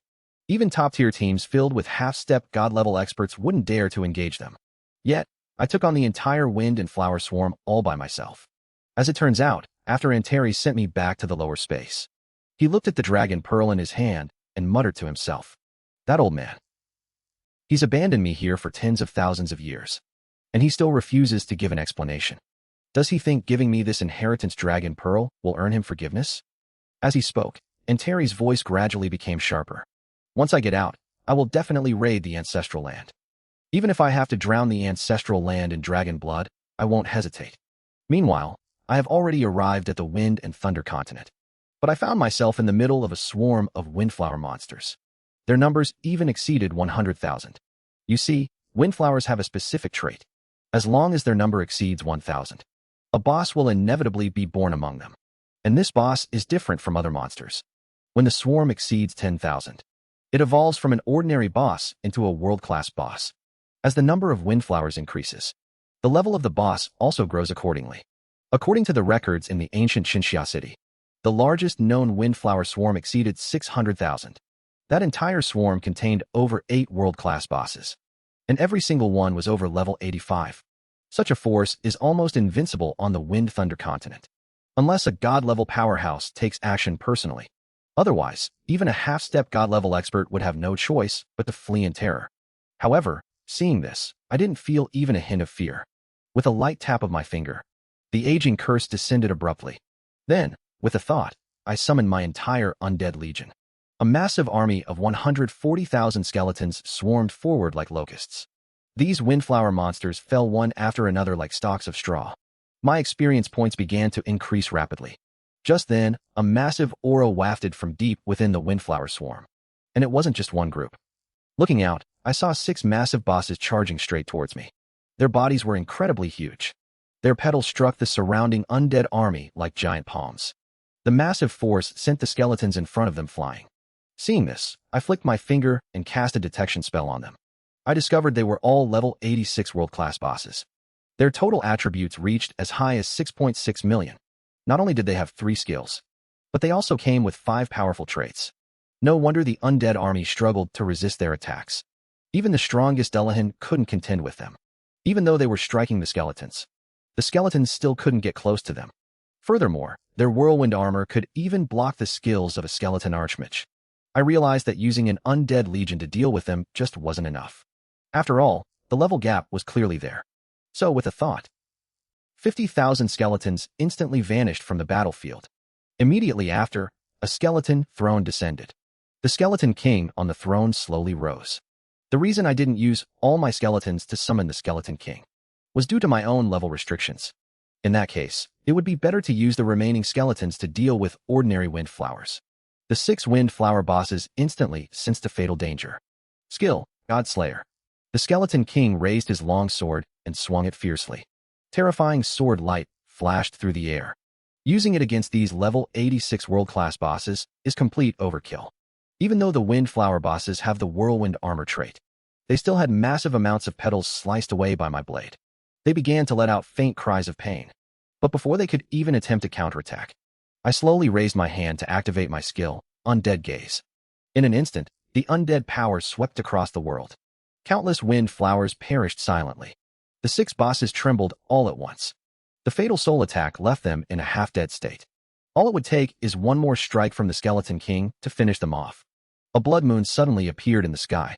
My expression shifted as I saw this. You see, there was originally no moon on the Wind and Thunder continent.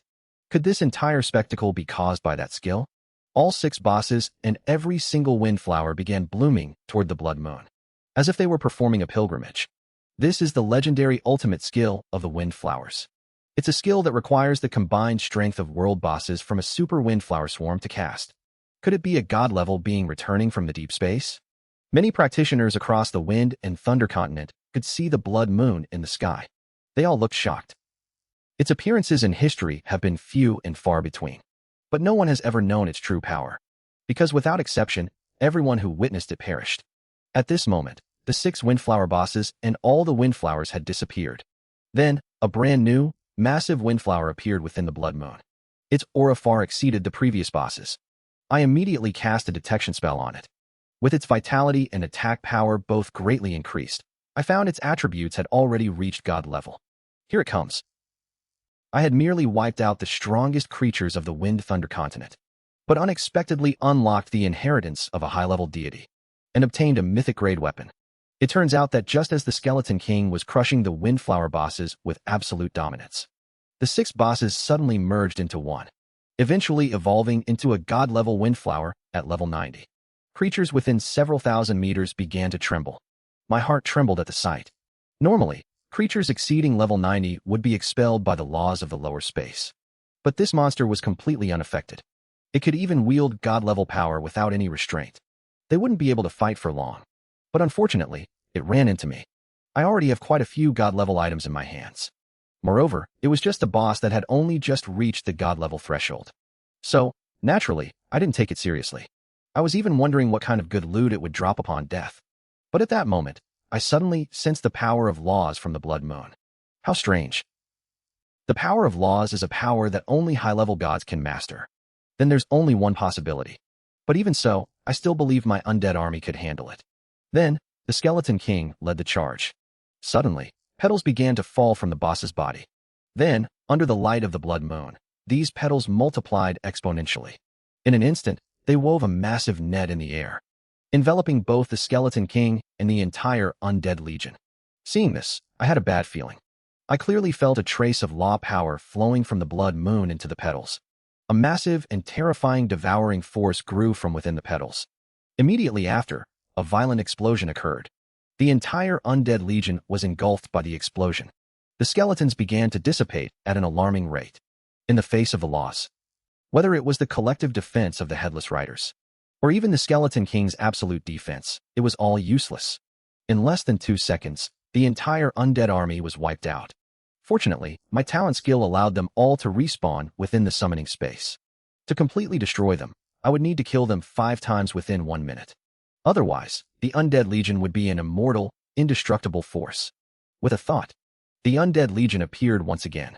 This time, I used 100,000 skeletons to summon a Skeleton King. I immediately activated the Strong Soldier skill. The Skeleton King's attributes instantly broke through to God level, reaching a combat power of level 92. Then, it swung its giant bone sword in a fierce strike. The skill was Godslayer. The power of this single strike reached level 93. At the same time, the Windflower boss suddenly grew countless roots. These roots formed a layer of armor in front of it. However, in the next second, the roots were sliced clean through by the sword light. I thought the boss would be sliced in half by this single strike. But at that moment, the blood moon in the sky suddenly erupted with light. More than half of the power carried by the sword light was absorbed by an invisible force. Seeing this, my pupils shrank violently. The blood moon before me actually possessed the law of devouring. To deal with it, I would have to use an even more powerful law power. So, I directly took out the Venom God's essence blood and used the Corpse Explosion skill. The Venom God was a high-level deity to begin with. The law power contained in its blood was bound to be strong, and Corpse Explosion could even enhance it further. As the green poisonous gas invaded the Windflower boss's body, its body began to melt at a speed visible to the naked eye. Even when the blood moon released the law of devouring again, it was useless. A few seconds later, the Windflower boss completely disappeared. This caused my experience points to increase by 2 billion. I also obtained the Windflower Heart, a legendary material used to craft legendary weapons. The wind flowers grown from it would have miraculous effects. But none of this caught my attention. I immediately rushed towards the blood moon in the sky. Compared to the items dropped by the boss, it wasn't until I got close to the blood moon that I saw its true appearance. It turned out the blood moon was actually a palm-sized disc. It had only taken on the appearance of a blood moon after absorbing a massive amount of soul power. Now that the Windflower boss was gone, the blood moon was gradually returning to its original form. I immediately cast a detection spell. The scan showed it was a myth-grade weapon of the blood-sucking god. I was shocked when I saw its information. Although the blood-sucking god isn't as famous as some of the elemental gods, I had seen information about him in the royal secret treasury. He is on the same level as the god of life. The records say he has the ability to devour everything, whether it is an attack or life force. He reached a state of being neither dead nor immortal. Yet, his natal weapon appeared here. Clearly, he must have fallen. I'm not particularly interested in why he fell. I'm more concerned about who should use this myth-grade weapon. Aside from the Monarch Scepter, none of my other gear is compatible. I quickly went through all the possible candidates who could wield it in my mind. Since Bai Yuan and Yen Guangxing's fighting styles are too aggressive, they don't seem suited for this weapon. It seems only Meng Anwen is a good fit for it. So, I decided to give it to Meng Anwen once I returned to the human world. After a brief rest, I continued searching for traces of the primordial secret realm. I finally attacked the largest population in the Wind Thunder continent. This time, the Corpse Explosion skill showed unprecedented power. Just a moment ago, after I took down the final Windflower boss, I continued heading toward the Falling Star continent. However, my battle was witnessed by many professionals. Too terrifying. The Windflower swarm actually merged into a god-level boss. But little did they know, I'm just a top-tier level 72 professional. Right now, I'm rushing towards the Lightning Mountains in the Wind and Thunder continent at top speed. Along the way, I encountered many Dragon Clan warriors blocking my path. But they all just became my experience points. I almost wish there were tens of thousands of these dragon warriors at once. You see, my trump card, Corpse Explosion, is not afraid of large numbers. As long as there are enough monsters, my leveling speed can increase infinitely. Then, I passed through the Wind and Flower territory and arrived at the Lightning Mountains. This is the area where the lightning tree clusters are located. Passing through here is the way to reach the Wind and Thunder Sea to reach the Meteor continent. And there are millions of lightning trees living here. There are also a huge number of bosses inside. This place should have been a holy land for professionals to level up. However, it has always been rarely visited. This is because the danger level here is no less than that of the wind and flower territory. Although the lightning tree clusters won't attack on their own, there are many other monsters living among them. Once a battle breaks out with these monsters, it's inevitable that the lightning trees will be accidentally hit. Even a half-step god-level powerhouse could lose their life because of it. That's why very few people have chosen to level up here throughout history. So, I flew high up to look down at the lightning tree clusters. After observing closely, I discovered a strange phenomenon. These lightning trees are actually organized in units of 10,000. There are gaps of dozens of meters between each area. Various other monsters live within these gaps. Each Thunder Tree area contains a Thunder Tree leader. The aura they emit is around level 80. If the entire Lightning Mountain range were a country, then these areas would be its cities. Each city is clearly demarcated. Within a province, an even more powerful leader emerges to command a swarm of 100,000 Thunder Trees. This means there must be a true king ruling over all the Thunder Trees. And this king should be at the center of the Lightning Mountain range. I turned my gaze toward the center of the mountains. My soul power spread out as well. Just then, a sudden bolt of lightning lit up the distant sky. I saw dense, snake-like bolts of electricity spreading from the distance like a massive spider web. It felt as if space itself was being torn apart. This power is already incredibly close to God level.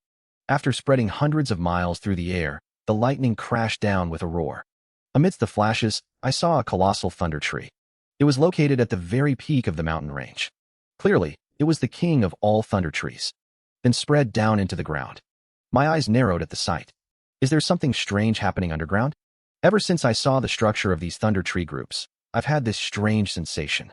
It feels like these thunder trees aren't actually plants. It's more like animals. Because plants wouldn't have this kind of order. From the information I've gathered so far, the thunder trees not only possess a certain level of instinctive intelligence, but also follow some simple governing rules, dividing their territory into countries, provinces, and cities. While I was thinking, a sharp cry rang in my ears. A thunder eagle flew out from the thunder tree grove and dove straight at me. A flash of light erupted from my hand. I used the skill Soul Flame. But just then, a massive swarm of thunder eagles emerged from the grove and rushed toward me. But I came to the Thunder Mountain range to grind levels anyway, so I wasn't worried about accidentally damaging the thunder trees. At worst, I'd just uproot the entire grove. So, I raised my hand and cast Corpse Explosion on the eagle's corpse. The violent energy didn't just instantly kill the eagles in the air. It even wiped out all the ordinary thunder trees within the blast radius. Only the boss-level thunder trees managed to survive. You see, Corpse Explosion deals 14 times the damage of the corpse's life. A second later, the entire Thunder Mountain range suddenly surged to life. The mountain range, hundreds of kilometers wide, instantly transformed into an ocean of lightning. All the thunder trees moved in unison, filling the sky with lightning. Yet, even in the middle of that storm, I didn't take any damage. My lightning element immunity made every single attack useless against me. Anyone else would have died within seconds. I looked at the corpses on the ground and gave a wicked smile. The aging curse skill suddenly descended.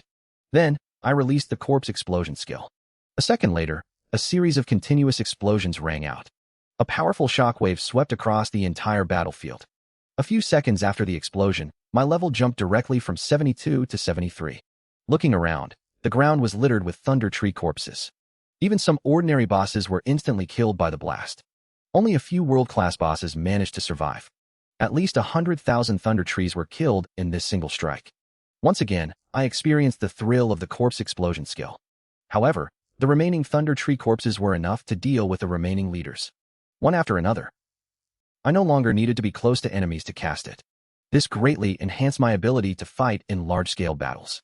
Just like that, I used Corpse Explosion to fight my way deep into the mountains. All the Thunder Tree leaders along the way were cleared out. In the end, only the Thunder Tree King was still struggling to hold on. But just as I was about to detonate the corpses of the leaders surrounding it, it sounded like it was calling for help. Seeing this, I immediately stopped what I was doing. Could there really be something even stronger beneath the Thunder Mountains? With that suspicion in mind, I once again released my soul power to explore underground. My soul began sending constant danger signals. A terrifying aura was rising. It took less than half a second to reach God level after awakening. But that wasn't the end. Its aura continued to rise. I was incredibly shocked by all this. It's just too unreasonable. To think such a powerful existence was hidden in the lower space. And it wasn't even being expelled by the laws of the eternal battlefield. While I was contemplating, A blue light shot up from underground and landed on the King of Thunder trees. Seeing this, my expression changed instantly. The power of laws. At this point, I was already considering retreating. But at the same time, I was curious about what kind of being was down there. After thinking it over, I decided to take another look. But to be safe, I activated the mark of Xinxia Ancient City. If that fails, I can use Antares' dragon scale to return to the upper space. Just then, the entire Thunder Mountain range began to move. The mountain range, spanning over 1,000 miles, suddenly rose in height. Then, I saw a massive claw. The shock in my eyes was beyond words. This was even more shocking than when I first saw Antares. This claw had 6 fingers. Even its palm alone is dozens of kilometers wide. I watched with my own eyes as it crushed mountain after mountain. Suddenly, a bolt of lightning shot from its claw and hit me with incredible precision. My body went numb instantly. A massive force surged into my body. The undead legion in my summoning space collapsed entirely. I was shocked by this. I should have been completely immune to the lightning element. Yet here I was, actually injured by it. The only possibility was that there was a trace of a law within the lightning. While I was contemplating this, another bolt of lightning struck. It was too fast for me to dodge. Then, I saw another massive claw swinging towards me. Before the claw even arrived, the violent gale was already forcing me to retreat. Pitch-black cracks appeared in space wherever it passed. Without a moment's hesitation, I activated the Xinxia Ancient City mark and vanished. A second later, the massive claw slammed into the air with a roar of thunder. And beneath the mountains, a pair of eyes flashing with lightning appeared. A moment later, the eyes closed again. The mountains sank once more. The massive claw also retracted into the ground. The sea of lightning in the sky also gradually sank underground. Unlike the lightning that hit me before, this lightning contained the power of destruction, but also carried a vibrant sense of life. On the other side, I had already appeared in the plaza of Xinxia Ancient City. At that moment, I was still in disbelief over what had just happened. I couldn't believe that being could even tear through space. It was clear its strength was already very close to level 96, and its control over lightning was so powerful that it was likely no weaker than the lightning god. Just what was its identity? I'll have to ask Antares about it if I get the chance. After arriving here, I didn't stay for long. Instead, I left the ancient city and headed for the cliff outside. There's a teleportation array there that leads to the wild continent. Then, from the wild continent, I could head northwest to reach the meteor continent. This battle with the Thunder Tree Swarm brought me great rewards. My experience points have reached 80% of level 73. I'm just a little bit away from level 74. If I can find a suitable monster swarm on the road ahead, maybe I can complete my level up before reaching the meteor continent. My strongest skill has finally fused with my soul. It turns out, just as I was about to wipe out the entire Thunder Tree Swarm. Back then, I was being chased all the way through here by the giant leaf mother tree. I only survived because I was forced into the territory of the venomous flood dragon. Thinking of this, a deep killing intent rose in my eyes. I released the soul power within my body. Without a moment's hesitation, I flew toward that location. I found a group of Xinxia professionals besieging the giant leaf mother tree. They were all above level 80. There were about 30 of them. They were all well equipped, and their combat power was incredibly formidable. But after watching them for a few moments, I just shook my head slightly. This group's combat strength is actually quite decent. If they were fighting other level 86 world bosses, they might have a chance. But trying to take on the giant leaf mother tree is a different story. Especially their recovery ability, which is truly amazing. Plus, all the giant leaf dwarf trees in this territory can provide it with vitality. Normally, you'd either use overwhelming power to crush it directly, without giving it any chance to recover, or use special skills to restrain it. But this team doesn't meet any of those 3 conditions. So, they are destined to lose this fight. However, I just watched from the sidelines without stepping in, because stealing someone else's kill is quite impolite. I won't intervene unless they ask for help. After a while, the battle was finally coming to an end. These professionals had clearly realized they weren't a match for the giant leaf mother tree. Someone in the crowd hurriedly shouted to me, "Little brother, get out of here quickly. You can't defeat this boss." Hearing this, I just gave a calm smile. "You guys go ahead. I'm going to kill it." Hearing my words, they all looked at me in shock. "Little brother, don't joke around. This is a world-class boss. How could a little guy like you at level 73 possibly handle it?" Hearing this, I just smiled slightly. "You guys can just stand back and watch." With that, I raised my hand and cast the skill, Summon Skeleton King. In the next second, the sky suddenly turned dark. A Skeleton King, composed of undead armies from all directions, appeared upon a throne. Its aura was already infinitely close to the god level. Every awakened there was stunned. How could there be such a terrifying summon? Right then, the Skeleton King swung its bone sword. A moment later, the giant leaf mother tree was sliced in two with a scream. The skill elemental riot suddenly erupted. It took less than 3 seconds. Experience plus 900 million. Obtained quasi-legendary weapon, Giant Leaf Knight's Sword. It can be used to craft legendary equipment. After seeing me insta-kill the giant leaf mother tree, everyone's jaws dropped. They stammered. Are you a god-level expert from the deep space? Hearing their words, I just smiled slightly. Have you not been back to the human world for a long time? You'll know who I am once you return. After leaving them with those words, I quickly departed. I vaguely felt that my soul could accommodate another skill star core. So, I chose a secluded spot to begin the fusion. To be safe, I summoned my entire undead army. If any danger arose, they could hold it off for me. Having already fused skills twice before, I was very proficient this time around. As a surge of information entered my mind, I realized the skill I had chosen was actually Summon Skeleton King. This was also my strongest skill at my current stage. Even the undead legion I used to rely on most was no longer quite suitable, as if they existed solely for the purpose of summoning the Skeleton King. My heart began to fill with anticipation. I wondered what would change once this skill was fused into my soul. But soon, I felt that this fusion was much more taxing than the previous two. The binding force of the skill space on the star core was even stronger than before. It was then that I finally understood why most god-level experts can only fuse 2 or 3 skill star cores with every successful fusion. Since my soul power has already reached the god level, and with the help of the 9-colored dragon soul crystal and the blue charm fire, my soul has been steadily strengthening. After 2 full days of effort, the Summon Skeleton King skill star core finally finished fusing with my soul. When I saw the skill's attributes, I trembled with excitement. It's here, it's here. I've finally found the primordial secret realm that countless experts covet. As long as I can pass the assessment, I can claim the rune skill for myself. And its fusion level has reached 30%. The skill says that while the skeleton's power weakens, fusing them allows me to summon the Skeleton King. It requires a minimum of 10,000 skeletons for the fusion. Also, summoning the Skeleton King won't make the skeletons disappear. After reading the skill description, I finally understood clearly that 3-Spirit Mage had also integrated this skill into their soul.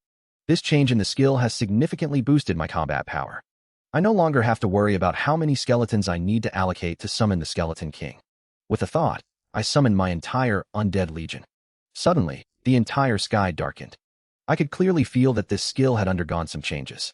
A more magnificent Skeleton King's throne appeared in the air. The Skeleton King seemed to have grown stronger, and not just by a little bit. So, I flicked my finger to cast a detection spell. The results showed the Skeleton King's attributes had reached 10.4 million. This was comparable to the strength of a newly broken through level 90 god-level expert. Additionally, the cooldowns for God Slayer and Elemental Riot were both reduced to 30 seconds. Although the skill doesn't specify how much damage it deals, I know it definitely won't be worse than before. Besides the increased damage, the Skeleton King's survivability has also been greatly enhanced. The cooldown for my absolute defense skill has been reduced from 10 minutes to 5. Previously, the Skeleton King summoned by level 10 skeletons was only near God tier. To reach the God tier level, I had to rely on strong soldier skills. But as this skill merged into my soul, it has completely broken through the original limits. After that, I stepped into the sea of wind and thunder. Half a day later, I finally arrived at the Meteor Continent again. To find the primordial secret realm, I flew around the Meteor Continent for 2 full days and nights. Finally, the primordial rune on the back of my hand reacted. After changing directions a few times, I finally determined its exact location. 2 minutes later, I saw a speck of light. That speck of light was the teleportation entrance to the primordial secret realm. Without a moment's hesitation, I walked in. The moment I appeared inside the secret realm, a law silently seeped into my body. This law was extremely subtle. If it were any other professional, it would have been almost impossible to detect. But I couldn't tell if it was good or evil. But just then, the 9-colored dragon soul crystal in my soul world let out a dragon's roar. It then transformed into a dragon and swallowed the law. I immediately felt as if my soul level had increased. However, since my soul was already at the God tier level, the improvement wasn't very significant. It seems this law is the key to erasing memories. The soul power contained within the laws serves as a reward for those who enter the secret realm. Regardless of the outcome of their assessment in the secret realm, Although most people can't keep the primordial runes, being able to exchange them for an increase in soul level makes the trip worthwhile. After all, increasing soul strength is incredibly difficult.